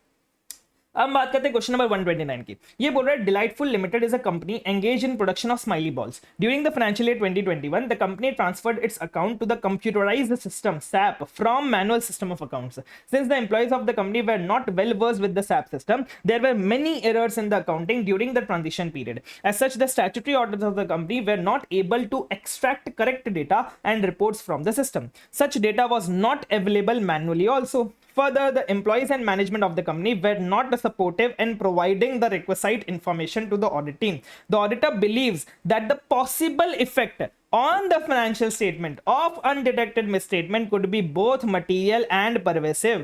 Explain the kind of audit report that the statutory auditor should issue in this case. इसमें क्या हुआ सर, हमारी कंपनी ना पहले क्या बोलते हैं उसको, अकाउंट्स मेंटेन करती थी अपने, बेसिकली मैनुअली अकाउंट्स मेंटेन करती थी, पेपर में लिख के मेंटेन करती थी। इस बार उन्होंने उसको सैप में ट्रांसफर कर दिया, टैली जैसा ही एक सैप भी होता है, तो बेसिकली सैप में उन्होंने ऑनलाइन, आप मान लीजिए कंप्यूटर में ट्रांसफर कर दिया सारी अकाउंटिंग। ठीक है, अब ये क्योंकि एम्प्लॉइज को आता ही नहीं था ये सारी चीजें, तो बहुत सारी फाइल्स मिसिंग चली गई, बहुत सारी फाइल्स उनसे डिलीट हो गई, और वो हमें पेपर फॉर्म में भी अवेलेबल नहीं है। मतलब जो एविडेंस था अब हम वो एविडेंस ले ही नहीं पा रहे, क्योंकि वो सारा एविडेंस गायब हो गया, गुम हो गया, और उसका मैनुअली जो एविडेंस रहता है वो भी नहीं है, और हमारे जो एम्प्लॉइज एंड मैनेजमेंट है वो सपोर्ट भी नहीं कर रहे हमें रिक्विसाइड इंफॉर्मेशन प्रोवाइड करने के लिए। मतलब हमें sufficient and appropriate audit evidence मिल ही नहीं रहा है, क्योंकि वो एविडेंस ही गायब हो चुका है। तो यहां पे क्या आएगा सर, यहां पे हम पॉसिबल इफेक्ट देखेंगे इस मिस स्टेटमेंट का। हमें लगता है कि हाँ भाई अनडिटेक्टेड मिस स्टेटमेंट जो होंगी, क्योंकि हम पूरा ही इस अकाउंटिंग चेक नहीं कर पाए, तो हमें ऐसा लग रहा है कि जो पॉसिबल इफेक्ट होने वाला है वो आपका मटेरियल भी होगा एंड परवेसिव भी होगा। अब बताइए हम कौन सी रिपोर्ट इश्यू करेंगे sir, sufficient and appropriate audit evidence नहीं मिला एंड मटेरियल है एंड परवेसिव है, तो यहां पे हम डिस्क्लेमर ऑफ ओपिनियन देंगे। तो ये बोलेंगे हम यहां पे कि ऑडिटर को डिस्क्लेम करना चाहिए अपने ओपिनियन को जब वो sufficient and appropriate audit evidence नहीं ले पा हमारा, और उसके हिसाब से जो पॉसिबल इफेक्ट है वो आपका मटेरियल भी होने वाला है एंड परवेसिव भी होने वाला है। ये पहला वर्ड लिख दिया अपन ने। फिर दूसरा, वो दूसरा पैराग्राफ जो मैंने आपको पढ़ाया था, दोनों पैराग्राफ साथ में लिखना जब भी डिस्क्लेमर आए तो, कि भाई ऑडिटर डिस्क्लेम करेगा एक्सट्रीमली रेयर सर्कमस्टेंसेस में, जब उसको लगता है कि वो ओपिनियन फॉर्म नहीं कर सकता because of the possible interaction of uncertainties and उनके क्यूमुलेटिव इफेक्ट के चलते। तो ये 2 पॉइंट हमने डिस्क्लेमर के लिख दिया। फिर हमने इन द प्रेजेंट केस क्या हुआ वो लिख दिया। ये टाइम पास चीजें, ये 2-3 लाइन में लिखेंगे तो भी हो जाएगा। और लास्ट में लिख देंगे कि इस वजह से स्टैट्यूटरी ऑडिटर को एक डिस्क्लेमर ऑफ ओपिनियन इशू करना चाहिए। ठीक है, यस सर, ऐसे सिंपल से आते हैं। वहां पे ऐसे खुद ही बता देता है मटेरियल परवेसिव है या फिर नहीं है, सारी चीजें वो खुद ही बताता है, आपको दिमाग लगाने की जरूरत नहीं होती। इंटरमीडिएट लेवल पे, फाइनल लेवल पे लगाने की जरूरत होती है। एक क्वेश्चन है जो हमें थोड़ा सा नीचे से करना है, 134 वाला। ये क्या बोल रहा है sir? Distinguish between adverse opinion and qualified opinion, also draft an opinion paragraph for both these types of opinion. अच्छा, ये वाला ड्राफ्ट है इसलिए हमने शायद नीचे रखा है, इसको मैं नीचे शिफ्ट कर देता हूं। जब हम लोग अपना पूरा ओपिनियन डिस्कस करेंगे तब हम ये वाला भी पैराग्राफ डिस्कस कर सकते हैं, 134 वाला। ये रहा, यहां पे अपन डिस्कस करेंगे 134। तो यहां पे अभी हमारा खत्म हो गया टाइप्स ऑफ ओपिनियन के बारे में कि सर टाइप्स ऑफ ओपिनियन में हमें कौन कौन सी ओपिनियन देनी पड़ती है, कैसे देनी पड़ती है, ये सारी चीजें हमने पढ़ ली कि टाइप्स ऑफ ओपिनियन में क्या क्या होता है। अब हम लोग कंटिन्यू करने वाले हैं जहां पे ये बात हो रही है कि सर एक तो होता है कि हमें sufficient and appropriate audit evidence नहीं मिल रहा। अब जो हमें sufficient and appropriate audit evidence नहीं मिल रहा ना, वो क्यों नहीं मिल रहा? क्या मैनेजमेंट रोक रही है हमें एविडेंस लेने से, या फिर सर्कमस्टेंसेस की वजह से नहीं मिल रहा? सर मैनेजमेंट रोक रही है, इसका एग्जांपल क्या होगा? मैनेजमेंट मना कर रही है, वो बोल रही है नहीं हम आपको देंगे ही नहीं, जाओ क्या कर लोगे, नहीं देंगे। मैनेजमेंट हम पे एक लिमिटेशन इंपोज कर रही है। क्या बोलते हैं इसको सर?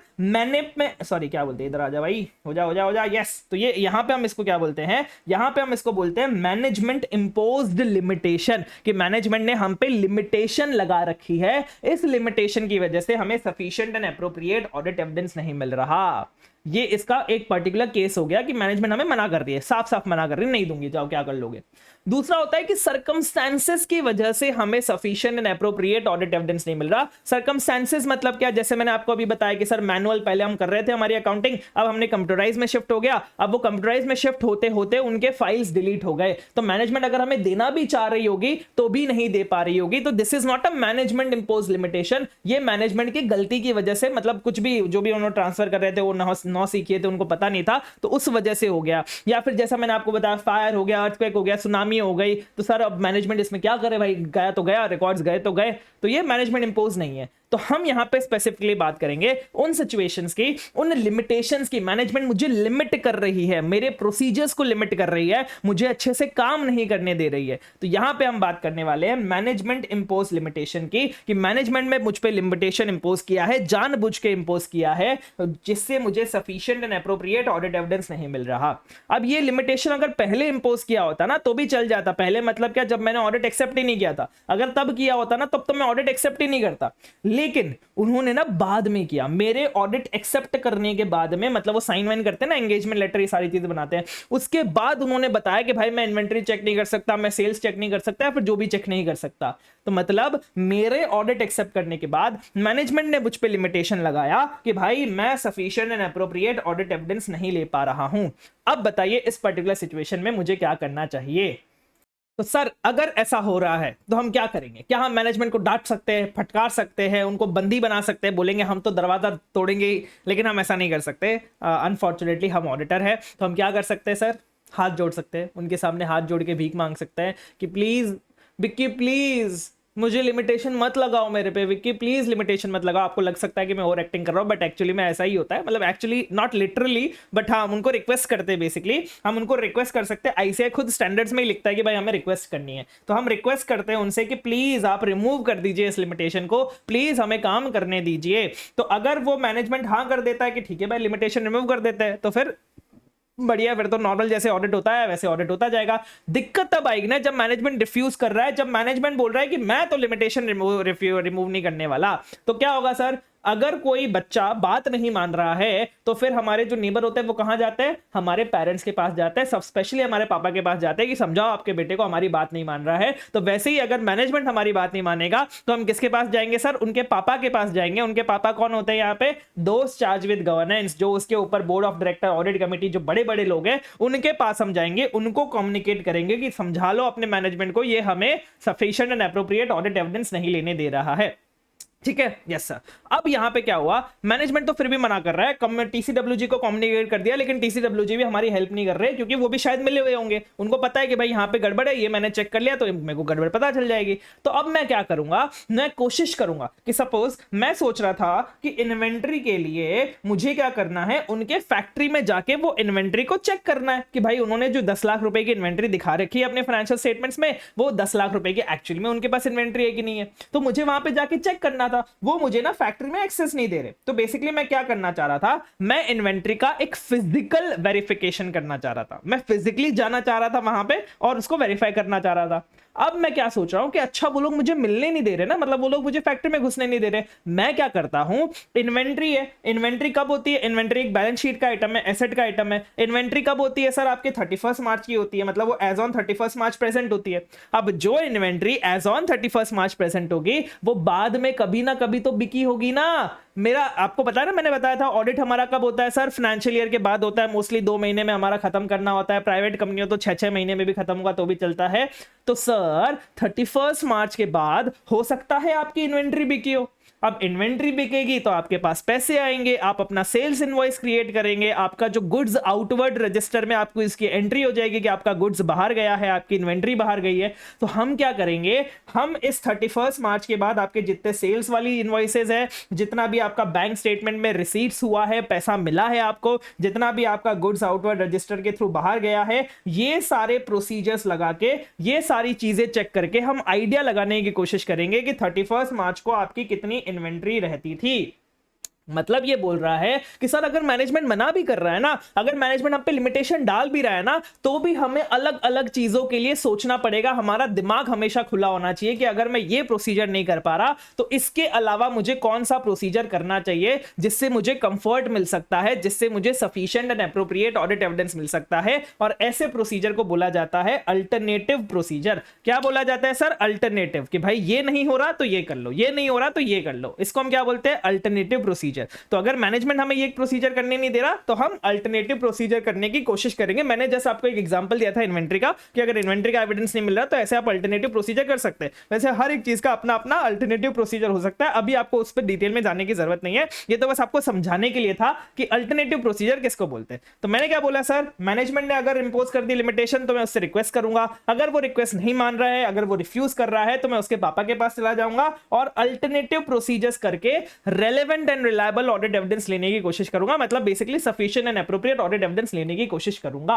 लेकिन ऐसा भी तो हो सकता है ना कि मैनेजमेंट मुझे अपने सेल्स इनवॉइसेस और ये सारी चीजें, जो बाकी चीजें अल्टरनेटिव प्रोसीजर्स करके चाहिए होंगी, अल्टरनेटिव प्रोसीजर करने के लिए जो चीजें चाहिए होंगी, हो सकता है मैनेजमेंट मुझे वो भी ना करने दे, मुझे उसमें भी लिमिटेशन लगा दे, या फिर वो अल्टरनेटिव प्रोसीजर कोई हो ही नहीं सकता यहां पे जिससे मुझे sufficient and appropriate audit evidence मिल जाए। अगर ऐसी कोई सिचुएशन है कि भाई ये लोग भी काम नहीं आ रहे, ये प्रोसीजर्स भी काम नहीं आ रहे और मुझे ऐसा लग रहा है कि यहां पे ना मिस स्टेटमेंट है, मुझे ऐसा लग रहा है कि यहां पे जो मिस स्टेटमेंट है इसका जो पॉसिबल इफेक्ट है, मतलब वो मिस स्टेटमेंट का पॉसिबल इफेक्ट ही देख सकता हूं, क्योंकि मेरे पास sufficient and appropriate audit evidence है नहीं, तो मैं पॉसिबल इफेक्ट देखूंगा। तो इस मिस स्टेटमेंट का जो पॉसिबल इफेक्ट है, मुझे ऐसा लग रहा है कि वो मटेरियल तो है लेकिन परवेसिव नहीं है, क्योंकि भाई एक स्पेसिफिक अकाउंट तक ही कन्फाइंड है, छोटा सा एक पर्टिकुलर अकाउंट है जिसमें मैनेजमेंट ने लिमिटेशन इंपोज कर रखी है। तो मटेरियल तो है लेकिन परवेसिव नहीं है, तो फिर मैं क्वालिफाइड ओपिनियन इशू कर दूंगा, जो हमने पहले भी डिस्कस कर रखा था। सर ये तो सेम ही चीज हो गई ना, इसमें अलग क्या हुआ, अलग अब आएगा। अब ये बोल रहा है कि सर मैनेजमेंट ने हम पे लिमिटेशन इंपोज कर रखी है, जानबूझ के वो हमें काम करने नहीं दे रही है, और हमें ऐसा लग रहा है कि यहां पे जो मिसस्टेटमेंट होगी उसका जो पॉसिबल इफेक्ट होगा वो मटेरियल भी होगा और परवेसिव भी होगा। इसका मतलब क्या हुआ सर, मैनेजमेंट ने बहुत सारी लिमिटेशन हम पे लगा रखी है, हम ऑलमोस्ट पूरे फाइनेंशियल स्टेटमेंट को चेक नहीं कर पा रहे हैं, तो हम यहां पे कोई ओपिनियन ही नहीं दे सकते, डिस्क्लेमर ऑफ ओपिनियन। लेकिन एक बात ध्यान रखना, दो चीजें होती है कि या तो ऑडिटर ना रिजाइन कर दे। रिजाइन को हम यहां पे टेक्निकल वर्ड में क्या बोलते हैं? विड्रॉ करना। विड्रॉ करना, अपने एंगेजमेंट से विड्रॉ करना, एज एन ऑडिटर अपनी पोजीशन से विड्रॉ करना, मतलब रिजाइन करना। मतलब तुम तुरंत के तुरंत उनको बोल दोगे कि भाई मैं आज से तुम्हारा ऑडिटर नहीं हूं, किसी और ऑडिटर को हायर कर लो। दूसरी चीज होती है डिस्क्लेमर ऑफ ओपिनियन देना, कि भाई मैं कोई ओपिनियन ही नहीं दे रहा। तो दोनों में से जो सबसे ज्यादा इफेक्ट होता है ना, जिससे सबसे ज्यादा वजन पड़ता है उस कंपनी पे या फिर उस कंपनी के स्टॉक प्राइसेस पे इन द मार्केट, उसकी जो अफवाह न्यूज फैलती है उस पे, वो सबसे ज्यादा जो फर्क पड़ता है वो आपके विड्रॉवल से पड़ता है। अगर किसी कंपनी का, लिस्टेड कंपनी का ऑडिटर विड्रॉ कर देता है ना भाई, वो कंपनी पूरी हेडलाइंस में आ जाती है, ग्लोबली हेडलाइंस में आ जाती है कि भाई इतनी बड़ी कंपनी का ऑडिटर ने विड्रॉ कर लिया। क्योंकि अगर ऑडिटर विड्रॉ कर रहा है मतलब बहुत बड़ी गड़बड़ चल रही है कंपनी में। और यही आपके बायजूस के साथ भी हुआ था, डेलॉयट ने विड्रॉ कर लिया था, रिजाइन कर लिया था। तो ये क्या बोल रहे हैं कि सर हो क्या रहा है, आप समझो यहां पे क्रोनोलॉजी समझिए, ठीक है। वो कह रहा है मैनेजमेंट ने हम पे लिमिटेशन डाल दी। लिमिटेशन ऐसी डाली कि छोटे मोटे अकाउंट पे नहीं डाली, बहुत बड़े अकाउंट पे डाली जो पूरे फाइनेंशियल स्टेटमेंट में फैला हुआ है, जिससे मुझे लग रहा है कि भाई मेरे पास जो ऑडिट एविडेंस नहीं है उसकी वजह से मटीरियल एंड परवेसिव मिसस्टेटमेंट हो सकती है। मैनेजमेंट सोच रहा होगा कि भाई ज्यादा से ज्यादा ही क्या कर सकता है, डिस्क्लेमर ऑफ ओपिनियन दे सकता है। मैंने बोला भाई अगर मैंने डिस्क्लेमर ऑफ ओपिनियन दे दिया ना, तो इससे लोगों को मेरी ग्रेविटी ऑफ सिचुएशन समझ में नहीं आएगी। क्या नहीं समझ में आएगी sir? Gravity of situation. Gravity मतलब क्या होता है? मेरी सिचुएशन का वजन नहीं पड़ेगा, इतना ज्यादा वजन नहीं दिखेगा डिस्क्लेमर ऑफ ओपिनियन दे दिया तो इस पर्टिकुलर सिचुएशन में अगर मुझे ग्रेविटी समझानी है लोगों को, ग्रेविटी मतलब वो ऐसे गुरुत्वाकर्षण की बात नहीं कर रहे, अर्थ की ग्रेविटी की बात नहीं कर रहे, बेसिकली वजन की बात कर रहे हैं कि अगर मुझे वजन के साथ अपनी बात रखनी है तो फिर मुझे यहां पे विड्रॉ कर लेना चाहिए। और ये आपके पास कोई ऑप्शन नहीं है बेटा, ये आपके लिए कंपलसरी है कि अगर ऐसी सिचुएशन है तो फिर आपको विड्रॉ करना ही पड़ेगा। विड्रॉ के अलावा आपके पास कोई ऑप्शन नहीं है। लेकिन होता है कभी कभी ना, जो लॉ एंड रेगुलेशन लगते हैं ना उस पर्टिकुलर एंटिटी पे, जिस एंटिटी का मैं ऑडिट कर रहा हूं, वो लॉ एंड रेगुलेशन में लिखा हो सकता है कि एक बार ऑडिटर ने ऑडिट एक्सेप्ट कर लिया तो वो विड्रॉ नहीं कर सकता। अब आप मुझे बताइए मैं क्या करूंगा? क्या मैं बोलूं कि नहीं भाई लॉ एंड रेगुलेशन क्या होता है, मैं तो विड्रॉ करके रहूंगा? नहीं बेटा, लॉ एंड रेगुलेशन हमें हमेशा प्रायोरिटी पे रखना है compare to the standards and auditing. ये मैंने आपको पहले ही बता रखा है। तो अगर लॉ एंड रेगुलेशन बोल रहा है कि मैं विड्रॉ नहीं कर सकता, फिर तो मैं विड्रॉ कर ही नहीं सकता, कोई उसमें कोई इफ एंड बट नहीं है। तो अगर सर विड्रॉ नहीं करेंगे तो आप क्या करेंगे? तो यहां पे डिस्क्लेमर ऑफ ओपिनियन दे दो, फिर तो कोई ऑप्शन ही नहीं है ना हमारे पास। इसीलिए बोल रहे हैं कि आपको विड्रॉ करना है कंपल्सरली। अगर पॉसिबल नहीं है लॉज एंड रेगुलेशंस के अकॉर्डिंग तो आप फिर डिस्क्लेमर ऑफ ओपिनियन दे दो, क्योंकि आपको रिपोर्ट तो इशू करनी पड़ेगी। विड्रॉ नहीं कर सकते तो रिपोर्ट तो इशू करनी है, तो रिपोर्ट में आप अपना ओपिनियन डिस्क्लेम कर देना। ये यहां पे चीज बोलने की कोशिश कर रहा है, ठीक है। Yes sir. अब सर मैं विड्रॉ करने जा रहा हूं, तो विड्रॉ करने से पहले जो हमने पहले एक बार कम्युनिकेट किया है ना टीसीडब्ल्यूजी को कि भाई संभाल लो, नहीं संभल रहे तुम्हारे मैनेजमेंट हमसे नहीं संभल रही है, तो वापस से मैं उनके पास जाऊंगा, विड्रॉ करने से पहले जाऊंगा और उनको कम्युनिकेट करूंगा, उनको फाइनल मेरे शब्द बोल के जाऊंगा। फाइनल शब्द में मैं क्या बोलूंगा? देखो, अगर मैं डिस्क्लेमर ऑफ ओपिनियन देता तो मैं वहां पे बताता अपने बेसिस फॉर ओपिनियन पैराग्राफ में मैं किस बेसिस पे डिस्क्लेमर ऑफ ओपिनियन दे रहा हूं, ऐसा क्या हो गया, क्या रीजन है, क्या मिसस्टेटमेंट मुझे लगता है हो सकती है जिसकी वजह से मैं डिस्क्लेमर ऑफ ओपिनियन दे रहा हूं, राइट। ऐसा मैं बता के जाता जो टीसीडब्ल्यूजी को भी पता चलता। दूसरा, अब मैं यहां पे ना विड्रॉ कर रहा हूं, विड्रॉ मतलब रिजाइन कर रहा हूं, तो मतलब मुझे एज सच बहुत ज्यादा डिटेल में मैंने कहीं बताया नहीं, मुझे बस रीजन लिखना पड़ता है मेरे रिजाइन का, लेकिन वो इतना डिटेल में नहीं लिखना होता। तो सर मैनेजमेंट को तो, टीसीडब्ल्यूजी को तो पता ही नहीं चला कि मैनेजमेंट ने क्या गड़बड़ कर रखी है, किस वजह से मैं विड्रॉ कर रहा हूं। तो यहां पे ऐसा बोल रहे हैं कि जब आप विड्रॉ कर रहे हो ना, तो विड्रॉ करने से पहले टीसीडब्ल्यूजी को एक बार कम्युनिकेट कर देना। क्या कम्युनिकेट कर देना? कि ऐसे कौन से मिस स्टेटमेंट है जिनकी वजह से अगर आप विड्रॉ नहीं करते तो भी आपको अपने ओपिनियन में मॉडिफिकेशन करना पड़ता। क्या बोला मैंने? ऐसे कौन से मैटर्स है जिनकी वजह से आपको ओपिनियन में मॉडिफिकेशन करना पड़ता, ये आप टीसीडब्ल्यूजी को बता के जाना, ताकि वो सारे ये मैटर्स को सुलझा सके, मतलब सॉल्व करवा सके, इसको सही करवा सके और आगे आने वाले ऑडिटर सही से काम कर सके। तो ये आपका पूरा टॉपिक था मैनेजमेंट इंपोज लिमिटेशन का। आई होप आपको बहुत अच्छे से क्लियर हो गया होगा। एक बार पढ़ के देख लेते हैं क्या बोल रहा है आपके कॉन्सेप्ट बुक से। तो ये बेसिकली ये बोलना चाह रहा है कि आप sufficient and appropriate audit evidence नहीं ले पा रहे। क्यों नहीं ले पा रहे सर? क्योंकि मैनेजमेंट ने हम पे लिमिटेशन लगा रखी है। कब लिमिटेशन लगाई? पहले लगाई होती तो भी चलता, लेकिन ये तो भाई ऑडिटर ने एंगेजमेंट एक्सेप्ट कर लिया उसके बाद लगाई है। भाई ये तुम चीटिंग कर रहे हो, ऐसे तो मैं नहीं खेल रहा यार, ऐसे मैं नहीं खेलूंगा। तो अगर after accepting the engagement management हम पे कोई लिमिटेशन लगाता है, लिमिटेशन किस पे लगाते हैं सर? स्कोप ऑफ ऑडिट पे। क्या बोला मैंने? Scope of audit. What is scope of audit? Scope का मतलब क्या होता है? कितनी चीजें हमारे ऑडिट में कवर होती हैं। जितनी भी चीजें हमारे ऑडिट में कवर होती है कि हम फाइनेंशियल स्टेटमेंट की चेकिंग करते हैं, हम फाइनेंशियल स्टेटमेंट में डिस्क्लोजर्स की चेकिंग करते हैं, क्या हमारे स्कोप ऑफ ऑडिट में आप मान लीजिए प्रिपरेशन ऑफ फाइनेंशियल स्टेटमेंट्स आता है क्या, कि क्या हमें फाइनेंशियल स्टेटमेंट्स बनाने पड़ते हैं? नहीं सर, ये हमारे स्कोप ऑफ ऑडिट का पार्ट नहीं है। तो स्कोप में आप समझ गए होंगे कि कितनी चीजें हमारे ऑडिट के अंदर कवर होती है। तो यहां पे ये बोल रहा है कि हमारा जो स्कोप है ना, मैनेजमेंट उस पर लिमिटेशन लगा रहा है, वो हमें हमारे स्कोप के अकॉर्डिंग काम ही नहीं करने दे रहा, वो हमें हमारे स्कोप को बढ़ाने ही नहीं दे रहा। मैनेजमेंट हमारे स्कोप पे लिमिटेशन डाला है, वो बोल रहा है बस तुम इतनी चेकिंग करोगे, इससे बाहर चेकिंग नहीं करोगे। तो इसलिए हम बोलते हैं limitation on scope of audit, कि मैनेजमेंट हमें स्कोप पे लिमिटेशन लेके आ रहा है। तो हमें रिक्वेस्ट करना है मैनेजमेंट को, विक्की प्लीज रिमूव कर दो ये लिमिटेशन। अगर मैनेजमेंट रिफ्यूज करता है तो फिर हमें TCWG को कम्युनिकेट करना पड़ेगा और देखना पड़ेगा कि क्या हम अल्टरनेटिव प्रोसीजर्स परफॉर्म करके sufficient and appropriate audit evidence ले सकते हैं कि नहीं ले सकते। अगर हमें ऐसा लग रहा है ये दोनों चीजें हमारी खराब चलेगी, ना TCWG रिस्पॉन्ड कर रहा है, ना ही हम sufficient and appropriate audit evidence ले पा रहे हैं, तो अगर हम कंक्लूड करते हैं कि जो अनडिटेक्टेड मिसस्टेटमेंट है उनका जो पॉसिबल इफेक्ट है वो मटेरियल तो है लेकिन परवेसिव नहीं है, तो हम अपना ओपिनियन क्वालिफाई कर देंगे। या फिर अगर हमें लगता है कि जो पॉसिबल इफेक्ट है अनडिटेक्टेड मिसस्टेटमेंट का वो मटेरियल भी होगा एंड परवेसिव भी होगा, तब हमें कंपल्सरली विड्रॉ करना पड़ेगा। ठीक है, कंपल्सरली है अगर पॉसिबल हुआ लॉ एंड रेगुलेशन के अंदर। लेकिन अगर विड्रॉल पॉसिबल नहीं है अंडर लॉ एंड रेगुलेशन, तो फिर हमें अपनी रिपोर्ट में अपने ओपिनियन को डिस्क्लेम करना पड़ेगा। और अगर आप विड्रॉ करने जा रहे हो तो विड्रॉ करने से पहले कम्युनिकेट कर देना TCWG को ऐसी कोई भी मिसस्टेटमेंट जो आपने आइडेंटिफाई करी थी जिसकी वजह से आपको अपने ओपिनियन में मॉडिफिकेशन देना पड़ता, ताकि TCWG आपके जाने के बाद वो मिसस्टेटमेंट को सुधार सके, सही करवा सके। ठीक है, यस सर, आई होप आपको ये पूरा टॉपिक समझ में आ गया। सर यहाँ पे आपने कुछ लिखा हुआ है, क्या लिखा हुआ है? एक चीज मैं आपको बताता हूं, मैंने जब आपको बेसिक्स वाला करवाया था ना, तब मैंने क्या बोला था कि यार मैनेजमेंट और TCWG वैसे तो अलग होता है, लेकिन हो सकता है स्मॉल एंटिटी है, इतने ज्यादा मैनेजर्स नहीं है, CEO भी सेम काम कर रहा है, ओनर खुद ही मैनेजर है, खुद ही वो TCWG है, खुद ही वो बोर्ड ऑफ डायरेक्टर्स है, खुद ही ऑडिट कमेटी, मतलब बेसिकली मैं बोल रहा हूं कि वो दोनों अलग अलग कोई बंदा नहीं है, एक ही बंदा जो स्ट्रेटेजिक डायरेक्शन देखता है एंटिटी का, TCWG वाला काम करता है, और एक ही बंदा है जो बिजनेस को मैनेज करता है। तो वो एक ही बंदा है जो सारा काम कर रहा है। अब वहां पे आप मुझे एक बात बताइए, वहां पे मैनेजमेंट एंड TCWG एक ही होगा, राइट? मतलब मैं आपको एग्जांपल के तौर पे बताता हूं। सपोज यहां पे ना, इसको थोड़ा सा डिटेल में समझना इंपॉर्टेंट है। यहां पे आप मैनेजमेंट में मान लीजिए और TCWG मान लीजिए, ठीक है? आप मैनेजमेंट में मान लीजिए कि हमारे पास ना मैनेजमेंट में 5 लोग हैं, और यही 5 लोग हमारे TCWG भी है, क्योंकि यही सारे डायरेक्शन देखते हैं, स्ट्रेटेजिक डायरेक्शन देखते हैं। अब मैनेजमेंट ने हम पे ना लिमिटेशन लगा रखा है कि हम sufficient and appropriate audit evidence नहीं ले सकते।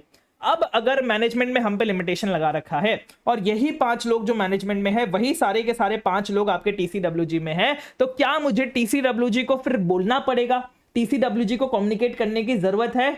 नहीं है। फिर हमें कम्युनिकेट करने की जरूरत नहीं है। क्यों नहीं है? क्योंकि हम बेवकूफ थोड़ी है भाई। जो तुम्हारे TCWG में लोग हैं वो सारे मैनेजमेंट का तो पार्ट है, और मैनेजमेंट ने ही तो हम पे लगा रखा है, तो मैनेजमेंट को पता है ना कि लिमिटेशन लगा रखा है।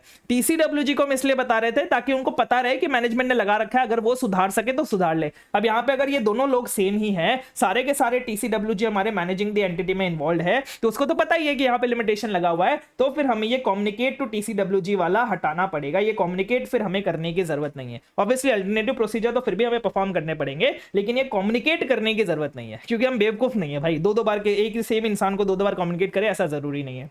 दूसरी चीज, अब यहां पे एक वर्ड दिया हुआ है unless all of the TCWG is involve in management, कि सारा का सारा TCWG मैनेजमेंट में इन्वॉल्व होना चाहिए। एग्जांपल के तौर पे मैं बताता हूं कि सर हमारे पास TCWG में 5 लोग हैं और मैनेजमेंट में 4 ही लोग हैं, मतलब एक TCWG यहां से ऐसा है जो हमारे मैनेजिंग द एंटिटी में इन्वॉल्व नहीं है, मैनेजमेंट में इन्वॉल्व नहीं है। इसका मतलब क्या हो गया?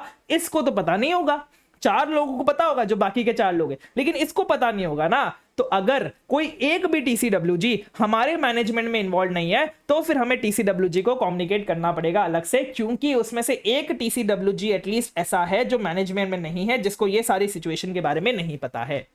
तो यहां और उल्टा चलो ऐसा भी मान लेते हैं कि यहां पे हमारे पास मैनेजमेंट में 6 लोग हैं और TCWG में मान लो हमारे पास 5 लोग हैं। अब बताओ यहां पे कम्युनिकेट करना है कि नहीं करना है?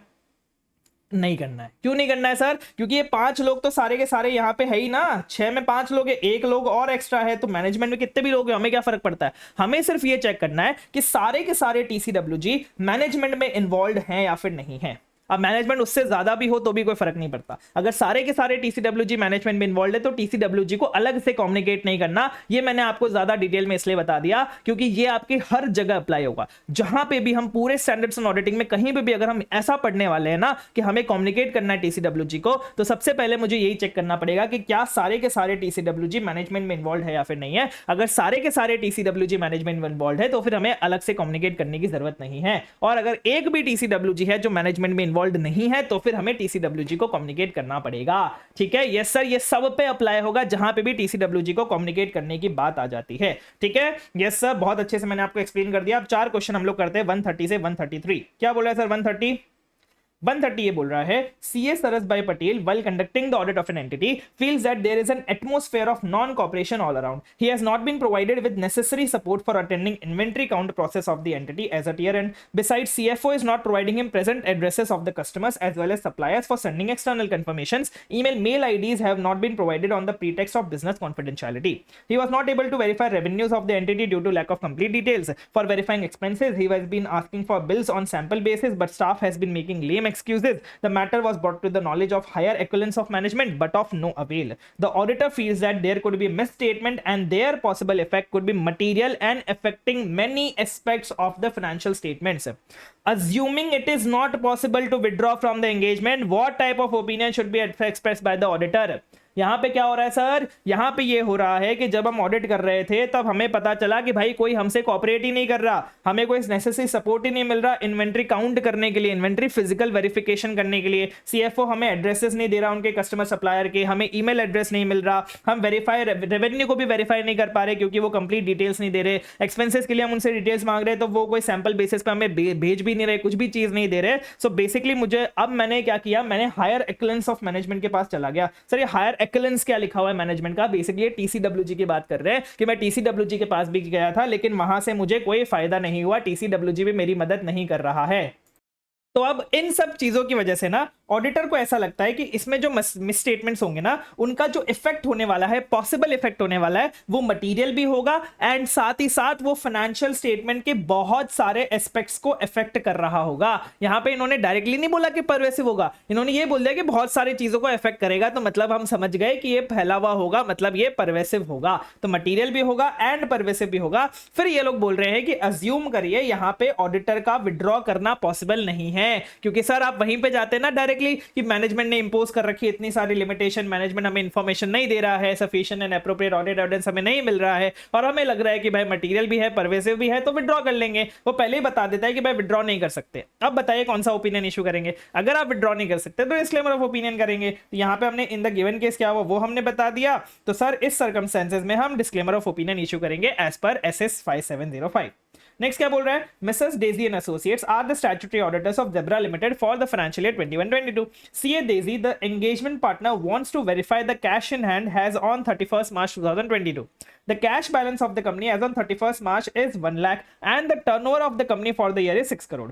The management of the company informs CA Daisy that such cash verification is not possible as the cashier is on leave for his marriage and no other employee of the company is available as all are busy in year ending activities. Explain the relevant provisions to deal with such a situation. यहां पे क्या हुआ है sir? यहां पे ये हुआ है कि हम कैश बैलेंस चेक कर रहे थे, आपका जो कैश बैलेंस है वो 1 लाख रुपए का है और आपके जो टोटल टर्नओवर है कंपनी का वो 6 करोड़ रुपए का है। मतलब बेसिकली ये दिखाना चाह रहे थे कि 6 करोड़ के टर्नओवर में सिर्फ 1 लाख रुपए का हमारे पास कैश बैलेंस का वेरिफिकेशन हम नहीं कर पा रहे। क्यों नहीं कर पा रहे सर? क्योंकि कैशियर जो है वो छुट्टी पे गया है और बाकी जो एम्प्लॉयज है उनको मैनेजमेंट बोलता है कि भाई देखो ना ये लोग ईयर एंड एक्टिविटीज में बिजी है इसलिए ये लोग आपकी हेल्प नहीं कर सकते। अब बताइए हमें इस सिचुएशन में कैसे डील करना चाहिए? तो सबसे पहले तो हम ये देखेंगे कि ये कैश बैलेंस जो है वो हमारे लिए मटेरियल है या फिर नहीं है। सर यहाँ पे कैश बैलेंस मटेरियल है या फिर नहीं कैसे पता चलेगा? क्योंकि यहाँ पे तो कुछ बताया हुआ ही नहीं है। तो मैं आपको एक एग्जांपल, मैं आपको एक अजम्पशन देता हूं कि जब भी आपको ऐसा कोई क्वेश्चन आए जहां पे हमें देख के पता ना चल रहा हो कि वो चीज मटेरियल है या फिर नहीं है, तो हम हमेशा उसको मटेरियल मानेंगे,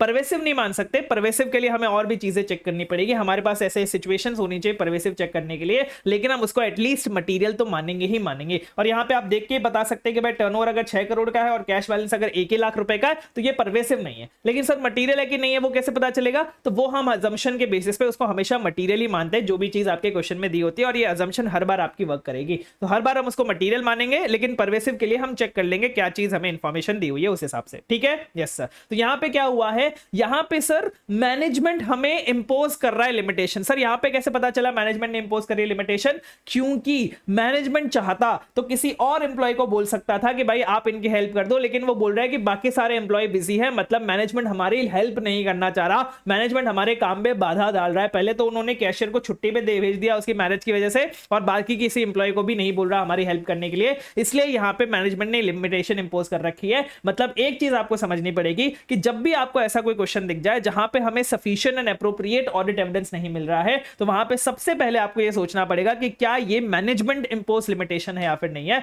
अगर मैनेजमेंट इंपोज है तो फिर उस हिसाब से आंसर आएगा जो हमने अभी तक पढ़ रखा है इतना सारा, और अगर मैनेजमेंट इंपोज नहीं है फिर तो जनरली हम जो आंसर देंगे क्वालिफाइड डिस्क्लेमर वाला वो वाला देके आ जाएंगे। तो ये क्या बोल रहा है सर, अगर आफ्टर एक्सेप्टिंग एंगेजमेंट हमें पता चलता है मैनेजमेंट ने हम पे लिमिटेशन लगा रखी है, तो इसकी वजह से हम या तो क्वालिफाइड या फिर डिस्क्लेमर ऑफ ओपिनियन दे सकते हैं, तो फिर हमें मैनेजमेंट को बोलना चाहिए कि आप प्लीज इस लिमिटेशन को रिमूव कर दीजिए। इन द गिवन सिचुएशन क्या हुआ वो हमने बता दिया। अब हमें देखना पड़ेगा कि अगर हमारे पास ऐसी कोई सिचुएशन है तो सबसे पहले तो हमें कोशिश करनी है कि हमें अल्टरनेटिव प्रोसीजर्स करने चाहिए और साथ ही साथ कम्युनिकेट करना चाहिए। इन्होंने लिखा नहीं है लेकिन हम लिख देंगे कि हमें कम्युनिकेट करना चाहिए टीसीडब्ल्यूजी को, और इसका इंपैक्ट देखना पड़ेगा ऑडिटर्स रिपोर्ट में। इंपैक्ट का मतलब क्या आता है कि ये जो सिचुएशन हुई है इसका क्या इन्फ्लुएंस रहेगा, क्या इंप्लीकेशन रहेगा, क्या इंपैक्ट आ रहा है हमारी ऑडिटर्स रिपोर्ट में, कि इसकी वजह से हमें कोई चेंजेस करने हैं कि नहीं करने। स्पेसिफिकली हमें यहां पे क्वालिफाइड ओपिनियन इशू करना पड़ सकता है, ये इन्होंने बता दिया। ठीक है, यस सर। नेक्स्ट क्या है सर, क्वेश्चन नंबर 132 क्या बोल रहा है, CAS while conducting the audit of an entity is facing the following issues। क्या क्या कुछ इश्यूज हम लोग फॉलो कर रहे हैं, फेस कर रहे हैं जब हम ऑडिट कर रहे हैं तब। He has not been provided with the necessary support for attending inventory count process of entry as a entity as at year end. Accounts manager is not providing him present addresses of customers as well as suppliers. He was not able to verify। अच्छा ये तो same ऊपर वाला ही question यहाँ पे repeat हो गया है कि सर हमें ये सारी चीजें नहीं मिल रही, सेम चीजें बस ऊपर थोड़ा सा नाम वाम अलग था, बाकी इन्वेंट्री काउंट प्रोसेस नहीं कर सकते, हमें एड्रेसेस नहीं मिल रहे हैं, हमें रेवेन्यू वेरीफाई नहीं कर पा रहे, कंप्लीट डिटेल्स नहीं है, तो और बिल्स हम मांग रहे थे वेरीफाई एक्सपेंसेस करने के लिए, लेकिन वो लेम एक्सक्यूजेस बना रहे हैं, और पॉसिबल इफेक्ट इसका अनडिटेक्टेड मिसस्टेटमेंट्स का हमें मटेरियल भी लग रहा है और बहुत सारे को एस्पेक्ट्स को भी अफेक्ट कर रहा है, मतलब परवेसिव भी है। अब बताइए, हाँ, और वो बोल रहे हैं कि क्वालिफिकेशन करना ना हमारे लिए gravity of the situation communicate नहीं कर पाएगा, मतलब बेसिकली क्वालिफाई करना सही नहीं रहेगा। अब बताइए हमें यहाँ पे कैसे प्रोसीड करना चाहिए। ऊपर क्या बोला था, एक बार ऊपर वाला बता देते जो हमने सेम डिस्कस किया, ये वाला यहाँ पे बोला गया था कि विड्रॉ करना पॉसिबल नहीं है। अब बताइए हम कौन सा ओपिनियन एक्सप्रेस करेंगे, तो दोनों अलग अलग है यहाँ से, इस परस्पेक्टिव से। यहाँ पे तो डायरेक्टली बोल रहा है कि विड्रॉ करना पॉसिबल नहीं है, कौन सा ओपिनियन एक्सप्रेस करेंगे, तो हमने यहाँ पे डिस्क्लेमर ऑफ ओपिनियन बोल दिया। यहाँ पे बोल रहा है कि भाई क्वालिफिकेशन करना सही नहीं रहेगा, हमारी ग्रेविटी ऑफ सिचुएशन को कम्युनिकेट करने के लिए कौन क्या बोलते हैं, क्वालिफिकेशन ऑफ ओपिनियन करना इनएडिक्वेट रहेगा। अब बताइए हमें क्या करना चाहिए, मतलब ये लोग बोल रहे हैं कि भाई विड्रॉ करना है, ये तुम बता दो एक आंसर में। तो यहाँ पे इन द गिवन केस हमें sufficient and appropriate audit evidence नहीं मिला इन सारी चीजों के बारे में, हमने मैनेजमेंट को भी बताया लेकिन मैनेजमेंट ने कुछ भी नहीं किया। इस सर्कमस्टेंसेस में हमें क्या करना चाहिए, अगर ऑडिटर कंक्लूड करता है कि भाई जो पॉसिबल इफेक्ट्स है वो आपके मटेरियल भी है एंड परवेसिव भी है, जिससे हमारा qualification of opinion gravity of situation को नहीं समझा पाएगा, तो फिर हमें विड्रॉ करना चाहिए अगर पॉसिबल हो। अगर पॉसिबल नहीं है तो फिर हमें डिस्क्लेम करना चाहिए। और अगर आप विड्रॉ कर रहे हो तो विड्रॉ करने से पहले टीसीडब्ल्यूजी को कम्युनिकेट कर देना ऐसे कौन से मैटर्स है जिनकी वजह से आपको मॉडिफिकेशन करना पड़ता। तो ये आपका पूरा आंसर आ गया। तो दो उन्होंने टाइप समझा दिए, एक बोला विड्रॉ नहीं है तो डायरेक्ट डिस्क्लेमर कर दो, एक बोला कि अब बताओ क्या करना चाहिए, तो हम बोलेंगे विड्रॉ भी कर सकते हो डिस्क्लेम भी कर सकते हो। ठीक है, यस सर। नेक्स्ट क्या बोल रहा है, while conducting audit of Ved limited you as an auditor are not only prevented in completing certain audit procedures but also are not able to obtain audit evidence even by performing alternative procedures, how you will deal in this situation. भाई ऐसे questions आते हैं जहां पे आपको सोचना पड़ेगा कि भाई यहां पे आंसर क्या लिखना है। ये क्या बोल रहा है सर, जब हम ऑडिट कर रहे थे तब हमें कोई सर्टेन प्रोसीजर्स को हमें कंप्लीट करने नहीं दिया गया, मतलब हमें प्रोसीजर्स परफॉर्म करने नहीं दी जा रही, एंड दूसरी चीज हम ऑडिट एविडेंस भी नहीं ले पा रहे अल्टरनेटिव प्रोसीजर्स करके, मतलब मैंने जो प्रोसीजर्स परफॉर्म करने की सोचा था वो प्रोसीजर में कर नहीं पा रहा, दूसरी चीज अल्टरनेटिव प्रोसीजर से भी मुझे एविडेंस नहीं मिल रहा। अब मुझे बताइए क्या करना चाहिए, क्या यहां पे कहीं पे भी कोई ओपिनियन वाला, कहीं ऐसे 705 का कुछ भी रेफरेंस है? नहीं है सर। डायरेक्टली बस बोल दिया कि भाई हम एविडेंस नहीं ले पा रहे, बताओ क्या करना चाहिए। तो आपके दिमाग में तब क्लिक करना चाहिए कि ऐसा टॉपिक हमने एसए 705 में पढ़ा था कि सर अगर हमें पता चलता है कि मैनेजमेंट ने हम पे कोई लिमिटेशन डाल रखी है जिसकी वजह से हम अपना sufficient and appropriate audit evidence नहीं ले पा रहे हैं, तो या तो हमें क्वालिफाइड ओपिनियन इशू करना चाहिए या फिर डिस्क्लेमर करना। अगर हमें उसकी वजह से क्वालिफाइड या फिर डिस्क्लेमर ऑफ ओपिनियन इशू करने की जरूरत पड़ेगी तो फिर हमें मैनेजमेंट को रिमूव करने के लिए बोलना चाहिए। अगर वो रिफ्यूज कर देती है तो हमें इसको टीसीडब्ल्यूजी को बताना चाहिए और अल्टरनेटिव ऑडिट प्रोसीजर्स परफॉर्म करने चाहिए। अगर हम फिर भी sufficient and appropriate audit evidence नहीं ले पा रहे हैं और हमें लगता है कि इसका इफेक्ट जो है वो मटेरियल है लेकिन परवेसिव नहीं है, तो फिर क्वालिफाई कर दो ओपिनियन को। लेकिन अगर इसका इफेक्ट मटेरियल एंड परवेसिव है तो फिर आपको विड्रॉ करना पड़ेगा, अगर एप्लीकेबल हो, अगर पॉसिबल हो। अगर पॉसिबल नहीं है तो डिस्क्लेम कर देना और विड्रॉ करने से पहले कम्युनिकेट कर देना टीसीडब्ल्यूजी को। वही सारी चीजें जो हमने पढ़ी थी, तो मैं आपको बस जल्दी से फटाफट बता रहा था कि वही सारी चीजें इन्होंने लिख दी जो हमने पढ़ी थी। ठीक है, यस सर। चलिए अब हम लोग नेक्स्ट डिस्कशन कर लेते हैं। अब सर हम ये जो टाइप ऑफ ओपिनियन की बात कर रहे थे कि हमें क्वालिफाइड ओपिनियन इशू करना है, एडवर्स ओपिनियन इशू करना है, डिस्क्लेमर ऑफ ओपिनियन इशू करना है, ये मॉडिफाइड ओपिनियन की वजह से हमारे ऑडिट रिपोर्ट में क्या क्या चेंजेस आएंगे ये अब हम लोग पढ़ने वाले हैं। हमारे जो सेक्शंस है, पैराग्राफ्स है, उसमें क्या क्या चेंजेस आएंगे ये अब हमें पढ़ने वाले हैं। कि अगर हम अपनी रिपोर्ट को मॉडिफाई करते हैं तो सबसे पहला जो हमारा सेक्शन होता है ओपिनियन सेक्शन, इसका नाम चेंज हो जाएगा। इसकी जो हेडिंग है ना ओपिनियन, वो चेंज हो जाएगी। अब इसकी हेडिंग हो जाएगी मॉडिफाइड ओपिनियन। मॉडिफाइड मैंने ब्रैकेट में क्यों लिख रखा है सर? क्योंकि जिस टाइप का ओपिनियन होगा वो वर्डिंग हम वहां पे लिखेंगे। अगर हम क्वालिफाइड ओपिनियन इशू कर रहे हैं तो यहां पे क्वालिफाइड ओपिनियन आ जाएगा, एडवर्स कर रहे हैं तो एडवर्स ओपिनियन आ जाएगा, डिस्क्लेमर कर रहे हैं तो डिस्क्लेमर ऑफ ओपिनियन आ जाएगा। ऐसे करके हम हेडिंग में चेंज करेंगे। भाई एक एक चीज बहुत ज्यादा इंपॉर्टेंट है कि आप क्या हेडिंग डाल रहे हो, उसके अंदर क्या लैंग्वेज यूज कर रहे हो, ये बहुत ज्यादा इंपॉर्टेंट होता है। अब हम बात करते हैं कि सर जो हमारा एक्चुअल ओपिनियन सेक्शन है, उस ओपिनियन सेक्शन में हमें क्या क्या चेंजेस करनी है। अगर आपको याद आ रहा हो, हमारे दो पैराग्राफ होते हैं ओपिनियन सेक्शन में। पहला पैराग्राफ होता है इंट्रो वाला, जिसमें हम बताते हैं कि हमने ऑडिट किया है, इस कंपनी का ऑडिट किया है, इस फाइनेंशियल स्टेटमेंट्स में ये सारे स्टेटमेंट्स है, डेट ऑफ पीरियड बताते हैं और नोट्स को रेफर करते हैं। ये हमारा पहला पैराग्राफ था। दूसरा पैराग्राफ जो होता है जिसमें हम एक्चुअली में अपना ओपिनियन बताते हैं कि हमारे ओपिनियन के हिसाब से जो भी इंफॉर्मेशन मिली है, जो भी एक्सप्लेनेशन दिए गए हैं, उस हिसाब से क्या बोलते हैं फाइनेंशियल स्टेटमेंट्स जो है वो ट्रू एंड फेयर व्यू देते हैं एज पर दी एएफआरएफ। ये हमारा मेन ओपिनियन पैराग्राफ है। इस ओपिनियन पैराग्राफ में क्या आएगा सर, क्या चेंजेस होंगे? तो अगर हम क्वालिफाइड ओपिनियन इशू कर रहे हैं, क्वालिफाइड ओपिनियन हम कब इशू करते हैं सर? जब मिसस्टेटमेंट मटेरियल तो है लेकिन वो पूरे फाइनेंशियल स्टेटमेंट में नहीं फैली, वो छोटी सी मिसस्टेटमेंट है, मटेरियल है लेकिन छोटी सी है, पूरे फाइनेंशियल स्टेटमेंट में नहीं फैली हुई। तो क्या मैं ऐसा बोल सकता हूं कि भाई क्वालिफाइड ओपिनियन है मतलब मेरे फाइनेंशियल स्टेटमेंट खराब ही बने, पूरे ही खराब बने? नहीं सर, मैं ऐसा नहीं बोल सकता कि financial statement do not give true and fair view. मैं ऐसा नहीं बोल सकता। क्यों? क्योंकि वो पूरे फाइनेंशियल स्टेटमेंट में नहीं फैली हुई, वो छोटी सी अलग से बेचारी सी कहीं साइड में है। लेकिन क्या मैं ऐसा बोल सकता हूं कि financial statements give true and fair view, कि पूरे financial statements true and fair view दे रहे हैं? नहीं सर, हम तो ऐसा भी नहीं बोल सकते, क्योंकि फाइनेंशियल स्टेटमेंट्स में मटेरियल में स्टेटमेंट है जिसकी वजह से हम ओपिनियन क्वालिफाई कर रहे हैं। तो यहां पे इन्होंने क्या बोला कि आपको ऐसा बोलना पड़ेगा कि जो हमारे मैटर्स हमने बेसिस फॉर क्वालिफाइड ओपिनियन में बता रखे हैं। क्या बेसिस फॉर क्वालिफाइड ओपिनियन का मतलब क्या हो गया? जैसे हमने ओपिनियन सेक्शन का नाम चेंज किया ना, वैसे ही आपके बेसिस फॉर ओपिनियन सेक्शन का नाम भी चेंज हो जाता है। Basis for qualified opinion, basis for adverse opinion and bases for disclaimer of opinion, वैसे करके आपका नाम चेंज हो जाता है। अब इस बेसिस फॉर ओपिनियन सेक्शन में भी हम वहां पे रीजन लिखते हैं किस वजह से हमने अपना ओपिनियन मॉडिफाई किया। तो हम यहां पे क्या लिखते हैं सर, अपने ओपिनियन वाले सेक्शन में क्या लिखते हैं कि जो मैटर्स हमने आपको बेसिस फॉर क्वालिफाइड ओपिनियन में बता रखे हैं, उन मैटर्स के अलावा आपके बाकी के फाइनेंशियल स्टेटमेंट सही बने हैं। ध्यान रखिए, इधर बहुत बहुत इंपॉर्टेंट चीज है सर। क्वालिफाइड ओपिनियन में क्योंकि वो मैटर परवेसिव नहीं है, क्योंकि वो पूरे फाइनेंशियल स्टेटमेंट में नहीं फैला हुआ, इसलिए हम ऐसा बोलते हैं कि इन मैटर्स के अलावा बाकी आपके जितने भी पूरे फाइनेंशियल स्टेटमेंट्स है वो ट्रू एंड फेयर व्यू देते हैं। हम क्या वर्डिंग यूज करते हैं sir? Accept for the effects of matter, जो हमने डिस्क्राइब किए हैं बेसिस फॉर क्वालिफाइड ओपिनियन में, financial statements give true and fair view. उन मैटर्स के अलावा जो हमने आपके बेसिस फॉर क्वालिफाइड ओपिनियन में बताए हैं, इन मैटर्स के अलावा आपके पूरे फाइनेंशियल स्टेटमेंट्स जो है वो ट्रू एंड फेयर व्यू देते हैं। ये बहुत ज्यादा इंपॉर्टेंट वर्डिंग है, यही आपकी मेन वर्डिंग है क्वालिफाइड ओपिनियन में। ठीक है, यस सर। अब सर हमें अगर sufficient and appropriate audit evidence नहीं मिले तो क्या करेंगे? ये एक्सेप्ट फॉर पॉसिबल इफेक्ट कर देंगे यहां पे, क्योंकि पॉसिबल इफेक्ट हो सकता है, हमें जो लग रहा है वैसा। तो except for possible effect of matter described in basis for qualified opinion financial statements do not give true and fair view. अब सर यहीं पे अगर दो बात कर लेते हैं हम लोग, फेयर प्रेजेंटेशन फ्रेमवर्क की, कंप्लायंस फ्रेमवर्क की। फेयर प्रेजेंटेशन फ्रेमवर्क मतलब क्या, अगर आपको ज्यादा डिस्क्लोजर देने, आपको डिपार्ट करना रिक्वायरमेंट से, आप कर सकते हो, कोई दिक्कत वाली बात नहीं है। कंप्लायंस में आपको एज इट इज कंप्लाई करना पड़ेगा। और मैंने आपको इसका ओपिनियन सेक्शन की वर्डिंग भी बता दी थी कि अगर फेयर प्रेजेंटेशन फ्रेमवर्क है तो हम दो फ्रेजेस यूज कर सकते हैं। पहला फ्रेज कि financial statements give true and fair view, या फिर दूसरा phrase financial statement present Fairlie in all material respects.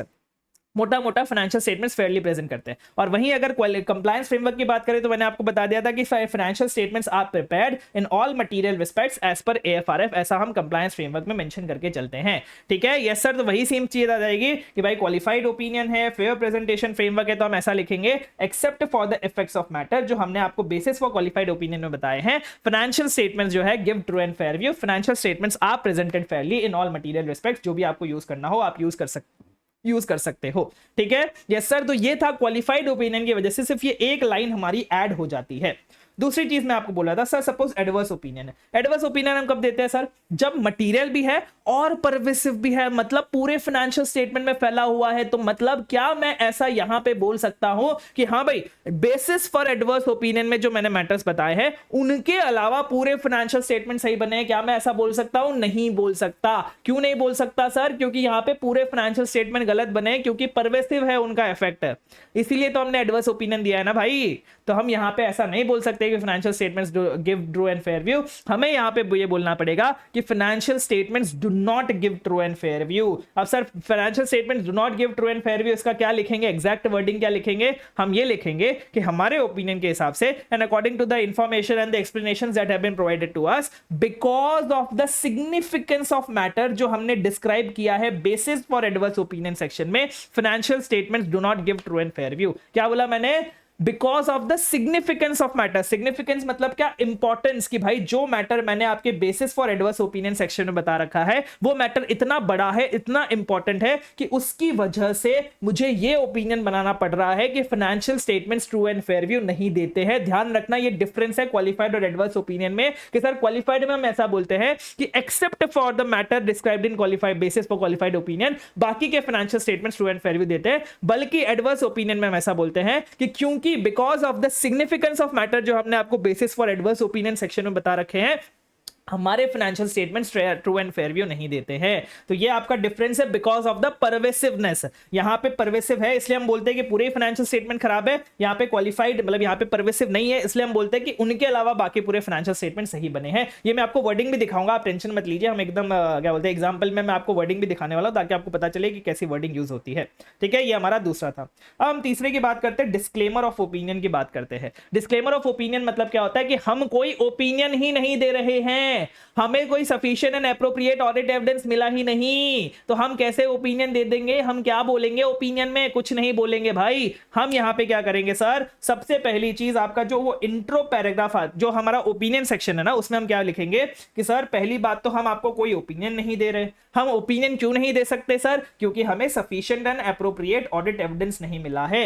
ये आपके ओपिनियन सेक्शन का सेकंड पैराग्राफ है जहां पे हम ओपिनियन देते हैं ना, एक्चुअली में वहां पे हम लिख देंगे कि भाई हम कोई ओपिनियन नहीं दे रहे। We do not provide any opinion on the financial statements because of the significance of matter described in basis for disclaimer of opinion section. We have not received sufficient and appropriate audit evidence. तो ऐसा करके हम बता देंगे कि हम कोई opinion नहीं दे रहे क्योंकि वो मैटर जो हमने आपके basis for disclaimer of opinion section में बता रखे हैं उन मैटर्स की वजह से मुझे sufficient and appropriate audit evidence नहीं मिला। और तीसरी चीज, जहां पे हम स्टार्टिंग में मेंशन करते थे ना अपने ओपिनियन सेक्शन में, we have audited the stand alone financial statements of ABC company and limited, ऐसा करके हम मेंशन करते थे ना, वहां पे हम क्या लिखते थे सर? वी हैव ऑडिटेड, हमने ऑडिट किया है, क्योंकि हम ऑडिट करते थे बेसिकली इसलिए हमने ऑडिट किया है। डिस्क्लेमर ऑफ ओपिनियन सेक्शन देते टाइम क्या हमने कोई ऑडिट किया? क्या हमें कोई एविडेंस मिले?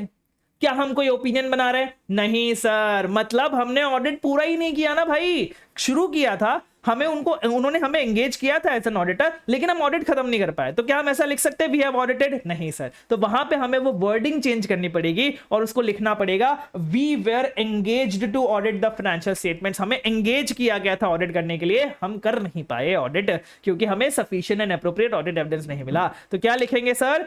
हम we were engage to audit the stand alone financial statements of ABC and company, जिसमें ये सारे स्टेटमेंट, वो सारी फिर बाकी की जो जितनी सिचुएशन है, बाकी का जितना लैंग्वेज है वो सेम आएगा। स्टार्टिंग वाला जो लैंग्वेज है वो बहुत ज्यादा इंपॉर्टेंट है कि we were engage to audit, not we were audit, we have audited. We have audited नहीं आएगा, we were engage to audit आएगा। ठीक है यस सर। अब सर ये आपने जो मुंह से बताया इसको आप एक बार दिखा भी देते थोड़ा बहुत पैराग्राफ में, तो वो भी मैं आपको दिखाता हूं। चलिए एक बार पहले कॉन्सेप्ट नोट से डिस्कस कर लेते हैं हमने क्या क्या पढ़ा, फिर मैं आपको पैराग्राफ में लेके चलता हूं।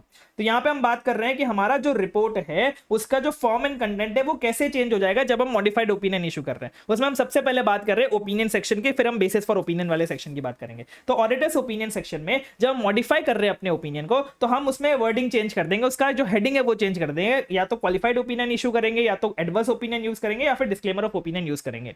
अब अगर हम क्वालिफाइड ओपिनियन यूज कर रहे हैं तो उसमें जो आपका ओपिनियन सेक्शन है उसमें क्या क्या चेंजेस होगा, उसमें एक लाइन ऐड कर देंगे कि except for effects of matter, जो हमने डिस्क्राइब किए हैं बेसिस फॉर क्वालिफाइड ओपिनियन में, financial statements, good trade and fair view. और अगर आपको sufficient and appropriate audit evidence नहीं मिला है तो आप क्या लिखोगे? Except for possible effects of matter described in basis for a qualified opinion, financial statements do give true and fair view। ठीक है।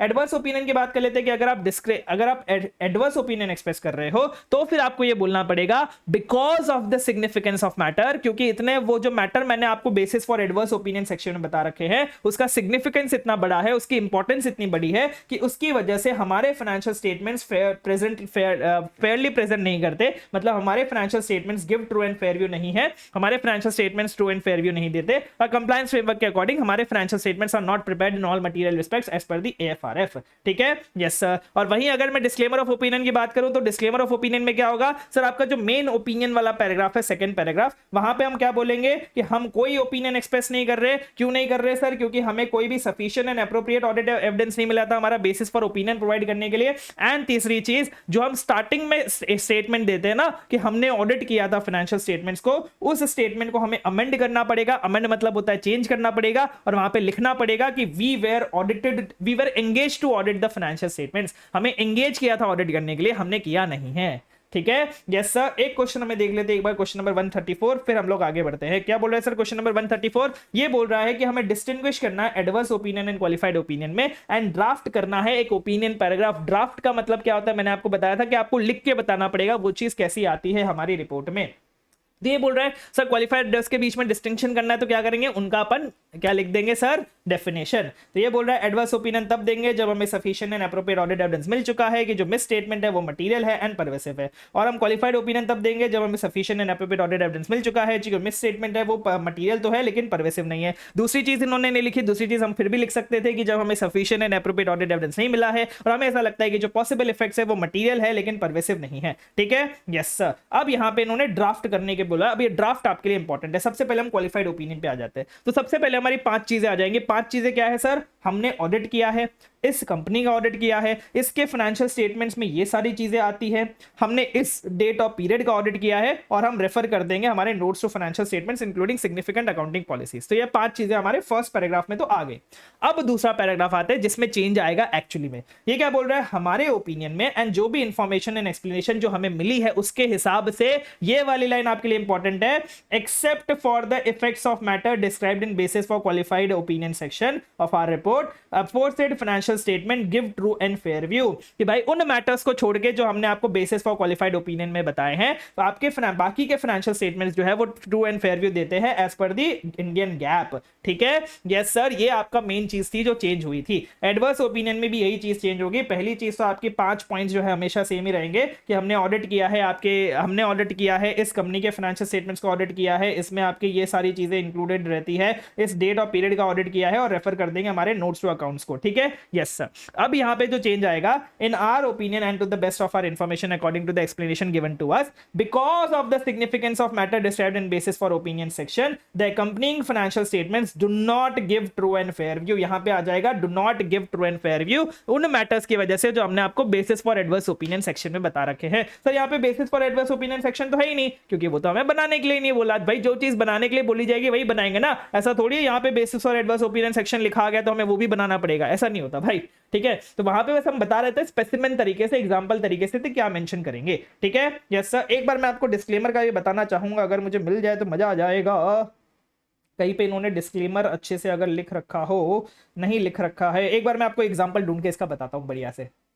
ये रहा आपका एग्जांपल डिस्क्लेमर ऑफ ओपिनियन का। तो ये वैसे तो आपके इंटर में नहीं दिया हुआ है, लेकिन आईसीएन अगर पूछ लिया और आपको क्योंकि पता है कि कैसे हमें ड्राफ्ट करना होता है, तो बढ़िया से आप इसमें मार्क्स स्कोर कर सकते हैं। और ये चीज आपके सीए फाइनल मॉड्यूल से मैंने ये स्नैपशॉट लिया है, आपके हैंड रिटन नोट्स में आपको मिल जाएगा। और एक चीज, ये सारी जो भी ऐसी चीजें होती है जो आईसीएन मॉड्यूल में नहीं है लेकिन पूछी जा सकती है, वो सारी चीजें हम महास्मार्ट मैराथन में कवर करते हैं। उसमें हमने आपको ये ड्राफ्ट बता रखा था डिस्क्लेमर ऑफ ओपिनियन का, बट ऑब्वियसली यहाँ पे ज्यादा रेलेवेंट है अभी के लिए, तो अभी मैं आपको समझा देता हूँ यहाँ पे क्या बोलने की कोशिश हो रही है।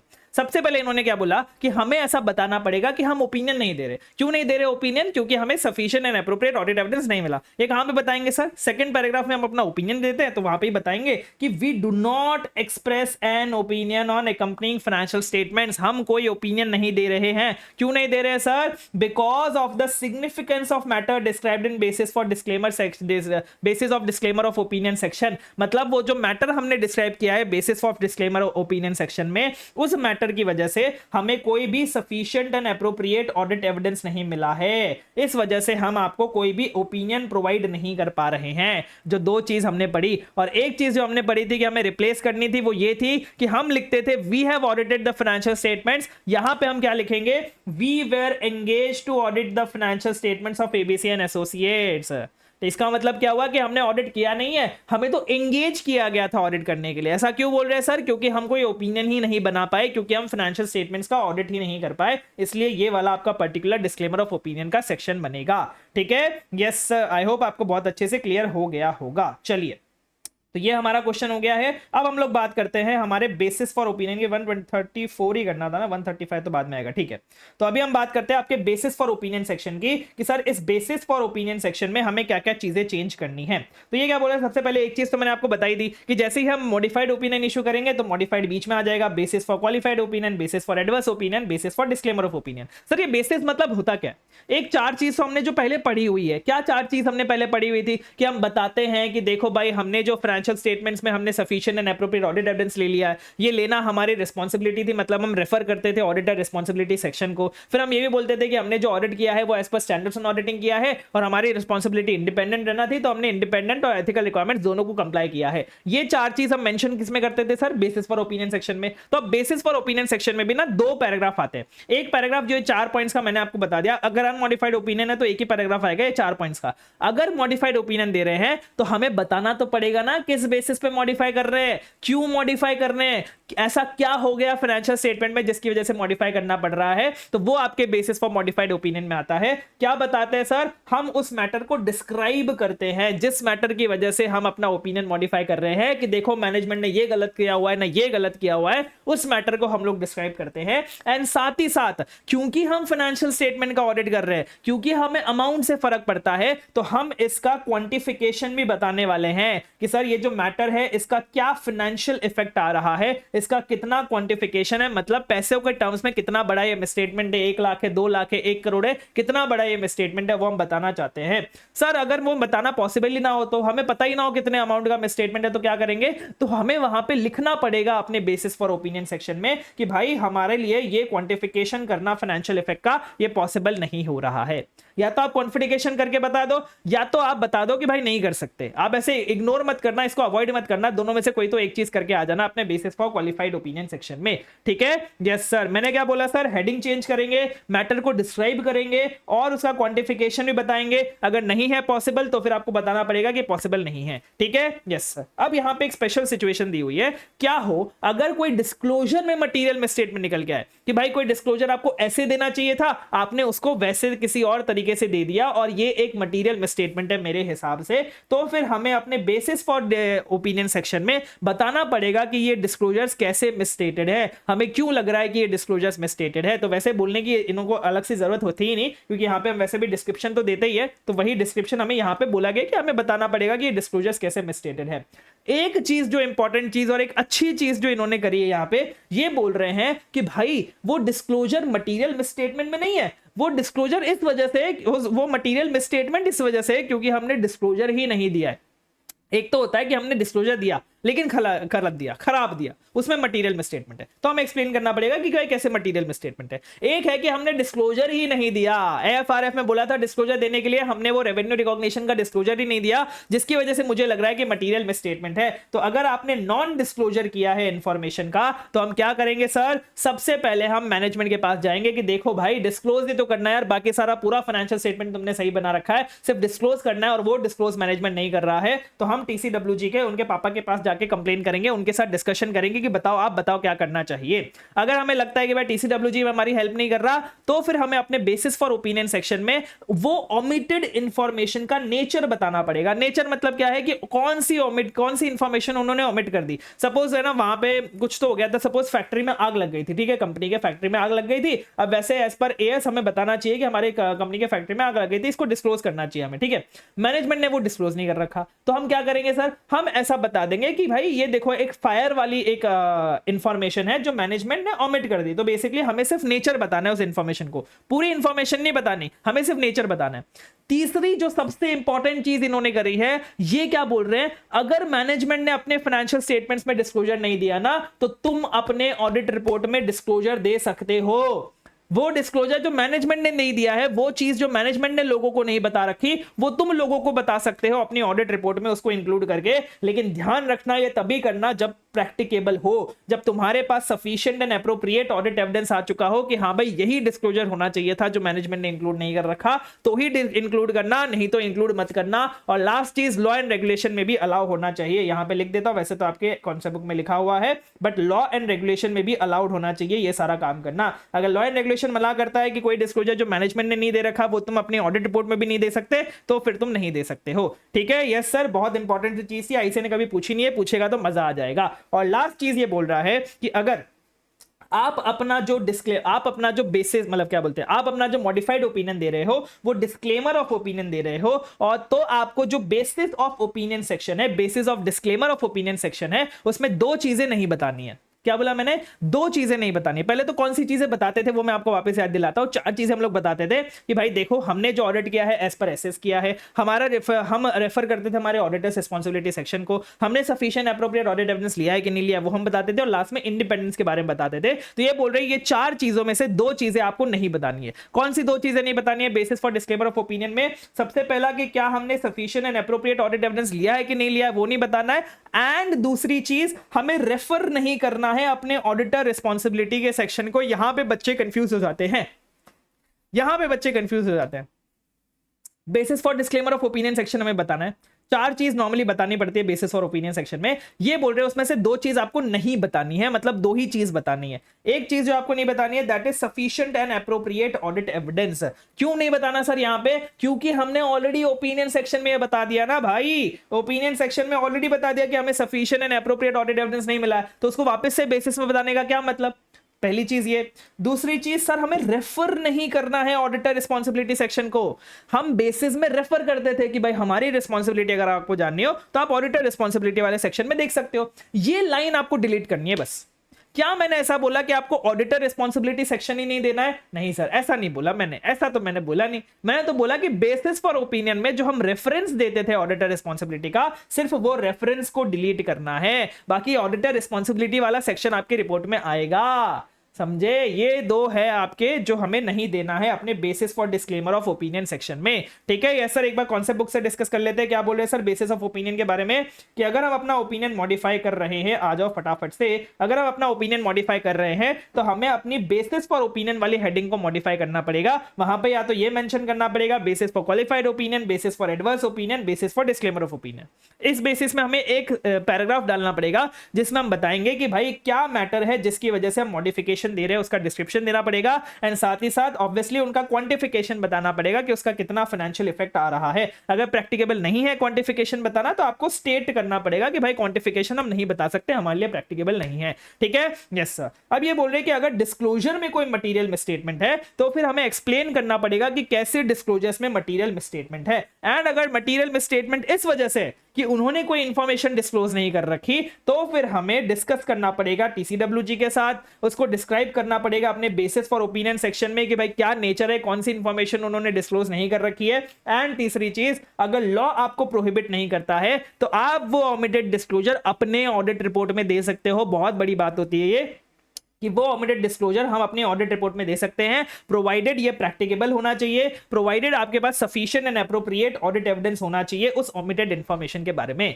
ठीक है, यस सर। ये क्या बोल रहा है, अगर आपका मॉडिफिकेशन इस वजह से हुआ है कि आपने sufficient and appropriate audit evidence नहीं लिया था, तो फिर आपको रीजन बताना पड़ेगा कि भाई आप sufficient and appropriate audit evidence क्यों नहीं ले पाए। ये तो ऑब्वियस है ना भाई, बेसिस में और क्या बताएंगे, रीजन ही बताएंगे कि भाई क्यों नहीं ले पाए sufficient and appropriate audit evidence. And साथ ही साथ जब आप डिस्क्लेम कर रहे हो अपने ओपिनियन को, तो दो चीजें आपकी रिपोर्ट में नहीं आएगी। सबसे पहला, ये स्टेटमेंट जो हम देते थे कि भाई सफिशिएंट एप्रोप्रिएट ऑडिट एविडेंस मिला है कि नहीं मिला, ये वाला स्टेटमेंट हटा देना, क्योंकि हम यहां पे बता ही रहे हैं कि sufficient and appropriate audit evidence नहीं मिला है।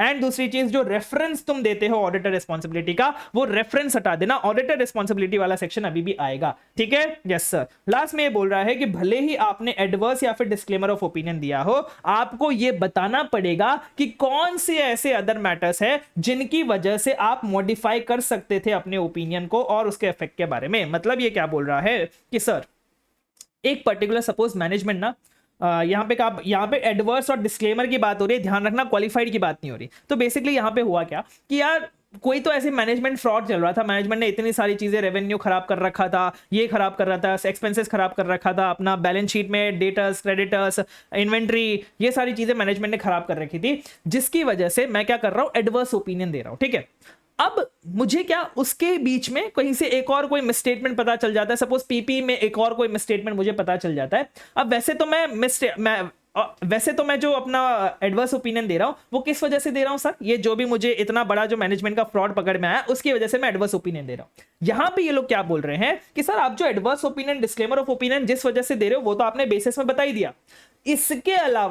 इसके अलावा भी अगर कोई मैटर है जिसकी वजह से आप मॉडिफिकेशन ऑफ ओपिनियन दे सकते थे, तो वो भी आपको बताना पड़ेगा। जैसे मतलब ये बोलना चाह रहे हैं कि अगर एक मैटर आपको पकड़ में आ गया, उसकी वजह से आप एडवर्स और डिस्क्लेमर ऑफ ओपिनियन दे रहे हो, तो उसके अलावा भी अगर कोई मैटर हुआ जिसकी वजह से मॉडिफिकेशन दिया जा सकता था, जिसकी वजह से हमें ओपिनियन को मॉडिफाई करना पड़ सकता था, तो वो भी मैटर आप अपने बेसिस में बता देना, उसको इग्नोर मत करना। सो बेसिकली इनका क्रक्स ये है कि आपको सारे मैटर्स के बारे में बताना है, सारी मटीरियल स्टेटमेंट के बारे में बताना है। सिर्फ कुछ के बारे में बताओगे और बाकियों के बारे में नहीं बताओगे, ऐसा मत करना, सारी मटेरियल स्टेटमेंट्स के बारे में बताना। ये यहां पे ये चीज कहने की कोशिश कर रहा है।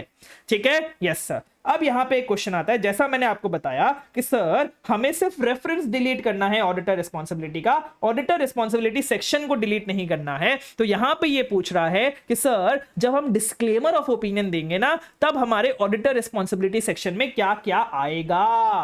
क्या बोला मैंने, जब हम डिस्क्लेमर ऑफ ओपिनियन देंगे तब हमारे ऑडिटर रिस्पांसिबिलिटी सेक्शन में क्या क्या आएगा। तो सर ये तो आप यहां पे सिर्फ डिस्क्लेमर के बारे में बता रहे हो, क्वालिफाइड और एडवर्स तो आपने बताया नहीं। तो बेटा जो क्वालिफाइड और एडवर्स है ना, वो आपका सेम ऑडिटर रिस्पांसिबिलिटी वाला सेक्शन आएगा जो हमने SS 700 में पढ़ रखा है। जो इतनी सारी हमने रिस्पांसिबिलिटी देखी थी, देखेंगे बाद में जाके, वो इतनी सारी रिस्पांसिबिलिटी आपके तभी आएगी जब आप या तो अनमॉडिफाइड ओपिनियन दे रहे हो, या फिर आप क्वालिफाइड दे रहे हो, या फिर आप एडवर्स दे रहे हो। लेकिन एक बार आपने डिस्क्लेमर ऑफ ओपिनियन दे दिया तो वो एडवर्स ऑडिटर रिस्पांसिबिलिटी वाला सेक्शन भी छोटा सा हो जाएगा। उसमें से सिर्फ 3 चीजें आपको बतानी है कि मेरी तो भाई 3 ही रिस्पांसिबिलिटी थी। कौन सी 3 रिस्पांसिबिलिटी थी सर? सबसे पहला मेरी रिस्पांसिबिलिटी थी कि जो ऑडिट है वो एज पर एसेज होना चाहिए। ठीक है, दूसरी चीज मैं sufficient and appropriate audit evidence नहीं ले पाया हूं, और तीसरी चीज मेरी रिस्पांसिबिलिटी के हिसाब से मैं इंडिपेंडेंस था और सारी एथिकल रिक्वायरमेंट्स को मीट कर रहा था। बस ये 3 चीजें मुझे अपने ऑडिटर रिस्पांसिबिलिटी वाले सेक्शन में लिखनी है। वो इतनी सारी जो 4-5 पैराग्राफ थे वो चीजें नहीं लिखनी है, सिर्फ ये 3 चीजें लिखनी है अगर मैं डिस्क्लेमर ऑफ ओपिनियन दे रहा हूं तभी। ठीक है, क्या 3 चीजें सर, इधर ध्यान दीजिए। पहली बात तो मेरी रिस्पांसिबिलिटी थी as per standards on auditing audit करना, दूसरा मैं sufficient and appropriate audit evidence नहीं ले पाया हूं, और तीसरा मैं इंडिपेंडेंट हूं और एथिकल रिक्वायरमेंट्स को कंप्लाई कर रहा हूं। ठीक है, यस सर। एक लास्ट छोटा सा टॉपिक यहां पे और आ जाता है, फिर आपका ये सिलेबस मतलब ये जो टॉपिक है वो खत्म हो जाएगा। एक लास्ट टॉपिक यहां पे क्या बोलता है सर, TCWG है। मैं पूरा बढ़िया से अपना ऑडिट कर रहा हूँ, एकदम बढ़िया से शांतिपूर्वक से ऑडिट कर रहा हूँ। मैं TCWG एकदम खुश हो गया, वो जो बोर्ड ऑफ डायरेक्टर्स है, ऑडिट कमेटी है, वो एकदम खुश हो गए कि यार ऑडिटर तो इस बार खुश लग रहा है, उसको सारे के सारे एविडेंस मिल रहे होंगे, सारे के सारे ट्रांजेक्शंस मिल रहे होंगे, तो बढ़िया, चलिए बढ़िया चल रहा है। अब मैं क्या करता हूँ सर, मैं उनके मुंह पे एक ऑडिट रिपोर्ट मार के आता हूँ। उस ऑडिट रिपोर्ट में मैंने मॉडिफाइड ओपिनियन दे दिया। अब टीसीडब्ल्यूजी शॉक में आ गया कि भाई ऐसे कैसे तू मॉडिफाइड ओपिनियन दे सकता है, तूने हमको बताया ही नहीं, तू अगर हमको बताता तो हम कुछ चेक करते, कुछ सही करते, मैनेजमेंट को डांटते फटकारते, पर तू डायरेक्टली मॉडिफाइड ओपिनियन कैसे दे रहा है भाई? तूने मॉडिफाइड ओपिनियन दिया, अब मेरे शेयर प्राइसेस गिर जाएंगे, मेरे क्या बोलते हैं, जो भी मेरा क्या बोलते हैं, मार्केट में हवा फैल जाएगी कि हमारे यहाँ पे कुछ गलत चल रहा है। भाई ऐसा मत करो प्लीज। तो यहाँ पे ऐसे बोलता है कि भाई जब भी आपको लगता है, जिस भी सिचुएशन पे, ऑडिट खत्म करने से पहले, ऑब्वियसली ऑडिट खत्म करने से पहले हम सारा ओपिनियन, ये सारी चीजें डिसाइड करते हैं, फिर हम ऑडिट रिपोर्ट बनाते हैं। तो ऑडिट खत्म करने से पहले जब भी आपको ऐसा लगता है ना, जब भी आपकी एक एक्सपेक्टेशन आती है कि हाँ भाई हमें ओपिनियन को मॉडिफाई करना पड़ सकता है, उसी टाइम आप टीसीडब्ल्यूजी को कम्युनिकेट कर दो कि देखो भाई मैं मॉडिफिकेशन करने वाला हूं और मेरे मॉडिफिकेशन की ये वर्डिंग रहने वाली है। कि कौन सी वर्डिंग यूज करने वाला हूं, क्या मैं क्वालिफाइड ओपिनियन देने वाला हूं, क्या मैं डिस्क्लेमर ऑफ ओपिनियन देने वाला हूं, या फिर मैं एडवर्स ओपिनियन देने वाला हूं, मैं कौन सा ओपिनियन देने वाला हूं, ये मैं टीसीडब्ल्यूजी को पहले से ही बता दूंगा। तो ऐसा हम इसलिए करते हैं कि भाई टीसीडब्ल्यूजी को पहली बात तो शॉक ना मिले कि भाई कैसे ही आ गया, इन्होंने कैसे ही मॉडिफाई कर दिया, सब चीज तो सही चल रही थी। और दूसरी चीज हम उनको एक डरा भी देते हैं कि भाई देख ले मैं मॉडिफाई करने वाला हूं, सच में मॉडिफाई करने वाला हूं, मैं कोई धमकी नहीं दे रहा हूं, सच में कर दूंगा मॉडिफाई। तो अभी भी अगर तू कुछ चेंज कर सकता है, अभी भी अगर तू मुझे एविडेंस प्रोवाइड कर सकता है, अभी भी अगर तू फाइनेंशियल स्टेटमेंट्स करेक्ट बनवा सकता है मैनेजमेंट से, तो बनवा ले, नहीं तो मैं तो भाई मॉडिफाइड ओपिनियन देके निकल जाऊंगा। तो हम भी लास्ट तक कोशिश करते हैं कि मॉडिफाइड ओपिनियन ना दे, हमारा रिलेशन सही रहे उनके साथ। बट अगर ये सारी चीजें कम्युनिकेट करने के बाद भी वो अगर कुछ नहीं कर रहे हैं, फिर तो हम मॉडिफाइड ओपिनियन देके निकल जाएंगे। तो यहाँ पे हमें कम्युनिकेट करना पड़ता है जब भी हम सोच रहे हैं कि हम एक मॉडिफाइड ओपिनियन देने वाले हैं, किस सर्कमस्टेंसेस की वजह से मॉडिफाई करने वाले एंड क्या वर्डिंग है हमारे मॉडिफाइड ओपिनियन की, वो हमें उन्हें बताना पड़ता है। ठीक है, यस सर, क्या बोल रहा है सर? यहाँ पे पहले हम डिस्क्रिप्शन बात कर लेते हैं कि सर हमारा जो ऑडिटर रिस्पांसिबिलिटी का सेक्शन है उसमें हमें क्या डिस्क्रिप्शन देना पड़ता है जब ऑडिटर अपने ओपिनियन को डिस्क्लेम कर रहा है। क्या क्या देना पड़ता है सर, क्या डिस्क्रिप्शन देना पड़ता है? सबसे पहले हमें यह बोलना पड़ता है कि हमारी जो रिस्पांसिबिलिटी है वो ऑडिट को एज पर एसेस करने की रिस्पांसिबिलिटी है। हम sufficient and appropriate audit evidence नहीं ले पाए थे हमारा ओपिनियन बनाने के लिए। एंड तीसरी चीज कि हम अपने इंडिपेंडेंस और एथिकल रिक्वायरमेंट्स को कंप्लाई कर रहे हैं पूरी तरीके से। फिर कम्युनिकेशन टू टीसीडब्ल्यूजी में यही बात आ जाती है कि जब भी आप एक्सपेक्ट कर रहे हो कि आप अपने ओपिनियन को मॉडिफाई करोगे, तब आप टीसीडब्ल्यूजी को कम्युनिकेट कर देना उन सर्कमस्टेंसेस के बारे में जिस सर्कमस्टेंसेस से आपको मॉडिफिकेशन करना पड़ रहा है एंड क्या आपका वर्डिंग होने वाला है मॉडिफिकेशन का, ये आप टीसीडब्ल्यूजी को पहले ही बता देना, उसके बाद ही मॉडिफिकेशन करना। ठीक है, यस सर। अब दो क्वेश्चन हमें करने बढ़िया से, और फिर मैं आपको कुछ ड्राफ्ट पैराग्राफ भी दिखाऊंगा अगर यहां पे हमें नहीं दिखते, बेसिस फॉर ओपिनियन वाले कि क्या क्या चेंजेस कैसे कैसे करना। आई नो आपको थोड़ा सा ऊपर से गया होगा ये सारी चीजें, थोड़ा सा हम देखेंगे क्या क्या वर्डिंग हमें यूज करनी होती है। तो दो क्वेश्चन हम लोग कर लेते हैं, क्वेश्चन नंबर 135 एंड 136। 135 क्या बोल रहा है सर? ये बोल रहा है CA Guru is in the process of preparing the final audit report of JPA private limited and would like to disclaim his opinion on the financial statements due to inability to obtain sufficient and appropriate audit evidence. How CA Guru shall amend the description of auditor responsibility as required by SA 700। ये क्या बोल रहा है sir? हम disclaim करना चाह रहे हैं ओपिनियन को, अब बताइए मुझे ऑडिटर रिस्पांसिबिलिटी वाला डिस्क्रिप्शन कैसे अमेंड करना है, क्या चेंजेस करने हैं। तो मतलब बेसिकली ये 3 पॉइंट जो हमने अभी पढ़े, वो 3 पॉइंट ये पूछ रहा है कि ये 3 पॉइंट क्या है जो हमें ऑडिटर रिस्पांसिबिलिटी वाले सेक्शन में लिखने पड़ते हैं जब हम डिस्क्लेमर ऑफ ओपिनियन दे रहे हैं। दूसरा क्वेश्चन क्या है? ये तो आपका डायरेक्ट क्वेश्चन हो गया सर, ये तो डायरेक्ट क्वेश्चन है। देखो इनडायरेक्ट क्वेश्चन भी आएगा। Messrs. ABC and Associates, statutory auditors of OPEC Limited, are in the process of finalizing the audit report of the company, but in view of their inability to obtain sufficient and appropriate audit evidence, they would like to disclaim their opinion on the financial statements, explain reporting requirements of Messrs. ABC and Associates pursuant to SA 700. How will they address key audit matters section in accordance with SA 701 when they are addressing disclaimer of opinion on the financial statement? Sir ये क्या आया? ये क्या कुछ तो नया word बोला आपने, की ऑडिट मैटर टाइप। रुको आपको बताता हूं, टेंशन मत लो यार, ऐसे ऐसे घबराया मत करो, सारी चीजें बताऊंगा आपको मैं। ये क्या बोल रहा है सर? पहली बात तो हम अमेंड करना चाहते हैं, सॉरी हम डिस्क्लेमर ऑफ ओपिनियन देना चाहते हैं। तो आप मुझे बताइए मेरी रिपोर्टिंग रिस्पांसिबिलिटीज क्या होने वाली है, कि मुझे क्या क्या अपनी रिपोर्ट में चेंज करना पड़ेगा जब मैं डिस्क्लेमर ऑफ ओपिनियन दे रहा हूं। तो पहली चीज ये। दूसरा ये बोल रहे हैं कि सर की ऑडिट मैटर के बारे में हमें बताइए कि जब हम डिस्क्लेमर ऑफ ओपिनियन दे रहे हैं तो की ऑडिट मैटर का क्या होगा, जो की ऑडिट मैटर आपके एसए 701 में आता, वो हम बाद में आपका डिस्कस करेंगे। सर यहां पे सबसे पहले हम ये बताएंगे कि सर अगर आप अपने पास sufficient and appropriate audit evidence नहीं ले पा रहे हो, जिससे आपको लग रहा है कि भाई हमारा ये जो पॉसिबल इफेक्ट है स्टेटमेंट का वो आपका मटेरियल भी है एंड परवेसिव भी है, तो फिर आपको अपना ओपिनियन डिस्क्लेम करना पड़ेगा। अब जब आप डिस्क्लेम कर रहे हो अपने ओपिनियन को, तो आपकी रिपोर्टिंग रिक्वायरमेंट क्या है कि आपको अपने ओपिनियन सेक्शन को चेंज करना करना पड़ेगा। क्या ओपिनियन सेक्शन में चेंज करना पड़ेगा सर? सबसे पहले आपको यह बताना पड़ेगा कि हम कोई ओपिनियन नहीं दे रहे। हम कोई ओपिनियन क्यों नहीं दे रहे? क्योंकि हमें sufficient and appropriate audit evidence नहीं मिला है उन मैटर्स की वजह से जो आपके basis for disclaimer of opinion में बताए गए हैं। एंड तीसरी चीज कि आपको जो स्टेटमेंट देते थे ना हम लोग कि फाइनेंशियल स्टेटमेंट्स को हमने ऑडिट किया, उस स्टेटमेंट को अमेंड करके ये बोलना पड़ेगा that we were engaged to audit the financial statements, we have not audited the financial statements. ठीक है, यस सर, ये तीन चीजें तो आपकी वही होगी रिपोर्टिंग रिक्वायरमेंट्स। यहां पे ध्यान रखना, रिपोर्टिंग रिस्पांसिबिलिटीज पूछा है तो आप कंफ्यूज हो जाते कि अच्छा यहां पे रिपोर्टिंग में लिखना क्या है भाई। डिस्क्लेमर में तो बहुत सारी चीजें चेंज होगी, ओपिनियन भी चेंज होगा, बेसिस फॉर ओपिनियन भी चेंज होगा, ऑडिटर रिस्पांसिबिलिटी भी चेंज होगा। क्या लिखना है यहाँ पे? तो मैं होता अगर आपकी जगह तो मैं तो तीनों चीज लिख के आता, क्योंकि ऐसे का भरोसा नहीं है रिपोर्टिंग रिक्वायरमेंट्स में वो कुछ भी चेंज कर दे, क्या पता वो भी तीनों लिख देते कि भाई ये तीनों चीजें चेंज करेंगे, तो इसीलिए हमें पता नहीं होता। तो अगर हमें कोई भी चीज का पता नहीं होता ना कि यहाँ पे कौन सा आंसर आएगा, हम 2-3 आंसर में कंफ्यूज हो गए कि क्या लिखना है यहाँ पे, तो मैं आपको यही सजेस्ट करूंगा हमेशा से कि आप सारी चीजें लिख के आइए जो भी आपको पता है, क्योंकि आपको नहीं पता आईसीआई ने अपने सजेस्टेड आंसर में क्या क्या दे रखा है, और अगर आईसीआई ने अपने सजेस्टेड आंसर में दे रखा होगा, आपने नहीं लिखा होगा, तो आपके मार्क्स जरूर कटेंगे। और आपने आईसीआई के सजेस्टेड आंसर में नहीं है, आपने लिख दिया तो आपके मार्क्स कट नहीं होंगे, ये बात का आप ध्यान रखिएगा। ठीक है, यस सर। अब ये जो मैं आपको बता रहा हूं की ऑडिट मैटर्स वाला, वैसे तो हम ऐसे 701 में पढ़ेंगे, लेकिन मैं आपको अभी बता देता हूं कि सर अगर हम डिस्क्लेमर ऑफ ओपिनियन दे रहे हैं ना, तब हम वहां पे की ऑडिट मैटर सेक्शन हमारी रिपोर्ट में इंक्लूड नहीं करते। अब ये की ऑडिट मैटर क्या होता है, क्यों इंक्लूड नहीं करते, सारी चीजें हम 701 में डिस्कस करेंगे, बट अभी क्योंकि क्वेश्चन आ गया इसलिए मैंने आपको बता दिया। ठीक है, यहां पे भी यही लिखा गया है कि सर लॉ एंड रेगुलेशन जब तक ना बोले तब तक हम अगर डिस्क्लेमर ऑफ ओपिनियन इशू कर रहे हैं तो फिर हम क्वालिफाई की ऑडिट मैटर अपनी रिपोर्ट में इंक्लूड नहीं करेंगे। ठीक है, yes sir.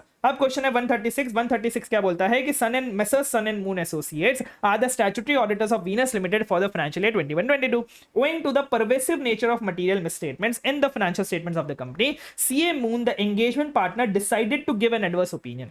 Explain the responsibility of CA Moon with respect to communication with TCWG.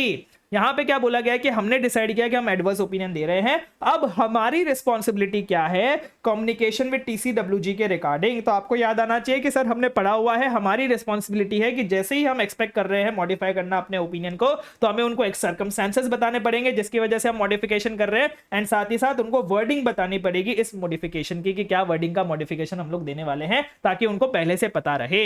ठीक है, यस सर। यहां पे हमारा पूरा ऐसे 705 खत्म होता है। अब मैं आपको कुछ ड्राफ्ट पैराग्राफ दिखाता हूं। तो बेसिकली ये आपका एक महास्मार्ट मैराथन का पीडीएफ है, आपको अभी सोचने की जरूरत नहीं है, इसमें मैंने देख लिया। सो बेसिकली यहाँ पे क्या है, मैंने आपको ये तो बता दिया कि क्वालिफाइड ओपिनियन में ये सारा चेंज होगा except for the effects of matter described in basis for qualified opinion. Adverse opinion में ये होगा because of the significance of matter described in basis for adverse opinion हमारे financial statements do not give true and fair view. And disclaimer में हम बोलेंगे कि हमें engage किया गया था, हमने ऑडिट नहीं किया है, because of the significance of matter हमको sufficient and appropriate audit evidence नहीं ले पाए। अब हम बात करते हैं बेसिस। बेसिस में हमने क्या पढ़ा सर, बेसिस में आपको पहले तो अपनी हेडिंग चेंज करनी पड़ेगी, बेसिस फॉर क्वालिफाइड ओपिनियन करना पड़ेगा। अब इसमें बेसिस में क्या होता है, बेसिकली हम फैक्ट्स बताते हैं, किस वजह से, क्या रीजन था जिसकी वजह से हमने अपना ये जो ओपिनियन है उसको क्वालिफाई किया, उसको चेंज किया, मॉडिफाई किया अपने ओपिनियन को। तो ये जो आपका पर्टिकुलर लाइन होगा ना, ये जो आपका पर्टिकुलर पैराग्राफ होगा रीजन वाला, वो आपके फैक्ट्स ऑफ द केस से ही कॉपी पेस्ट हो जाएगा। जो क्वेश्चन में लिखा होगा ना कि क्वेश्चन में ये गड़बड़ है, ये गड़बड़ है, वही गड़बड़ आपको सारी बस इस बेसिस फॉर ओपिनियन में लिखनी है। ये पहला पैराग्राफ आ जाएगा और दूसरा पैराग्राफ आएगा same as unmodified opinion. Same as unmodified opinion का मतलब क्या हो गया, वही 4 पॉइंट जो हमने अनमॉडिफाइड ओपिनियन में यहां पे लिख रखे हैं कि सर हमने अपना ऑडिट ऐसे के अकॉर्डिंग किया है, हमारा जो रिस्पॉन्सिबिलिटी है वो आपको ऑडिटर रिस्पॉन्सिबिलिटी वाले सेक्शन में मिल जाएगा, हमने इंडिपेंडेंट और कोड ऑफ एथिक्स और एथिकल रिक्वायरमेंट्स के साथ कंप्लाई किया है, और हमने sufficient and appropriate audit evidence ले लिया है। यही 4 पॉइंट आपके बेसिस फॉर क्वालिफाइड ओपिनियन में आ जाएंगे। यही ऐसा ही same basis for adverse opinion भी बन जाएगा कि यहां पे हम आपका फैक्ट्स ऑफ द केस बता देंगे फर्स्ट पैराग्राफ में, और सेकंड पैराग्राफ में वही 4 पॉइंट जो हमने ऊपर डिस्कस कर रखे हैं। Basis for disclaimer of opinion में क्या आएगा, वहां पे सिर्फ और सिर्फ फैक्ट्स ऑफ द केस आने वाला है कि सर क्या बेसिस था, क्या हमने मतलब बेसिकली क्या हुआ, मैटर क्या हुआ जिसकी वजह से हमने ये डिस्क्लेमर ऑफ ओपिनियन दिया है। वहां पे वो अनमॉडिफाइड ओपिनियन वाला बेसिस नहीं आने वाला है, क्योंकि यहां पे हम डिस्क्लेमर ऑफ ओपिनियन दे रहे हैं इसलिए। ठीक है, यस सर। ये था हमारा पूरा ड्राफ्ट पैराग्राफ भी हमने सारे डिस्कस कर लिए। ये था आपका पूरा एसे 705, कह सकते हैं one of the most important SAs of your CA intermediate audit, क्योंकि इसमें आपका पूरा बेस बनता है मॉडिफाइड ओपिनियन कौन कौन सी कब कैसे देनी है। तो थोड़ा सा इसको प्रोसेस करने में टाइम लग सकता है, कोई दिक्कत वाली बात नहीं है, लेकिन आपको बहुत अच्छे से आई होप समझ में आ गया होगा। तो इस बार ऑडिट में एग्जामिनेशन पार, बस दुआ में याद रखना हम सीए बनेंगे। Thank you, bye bye.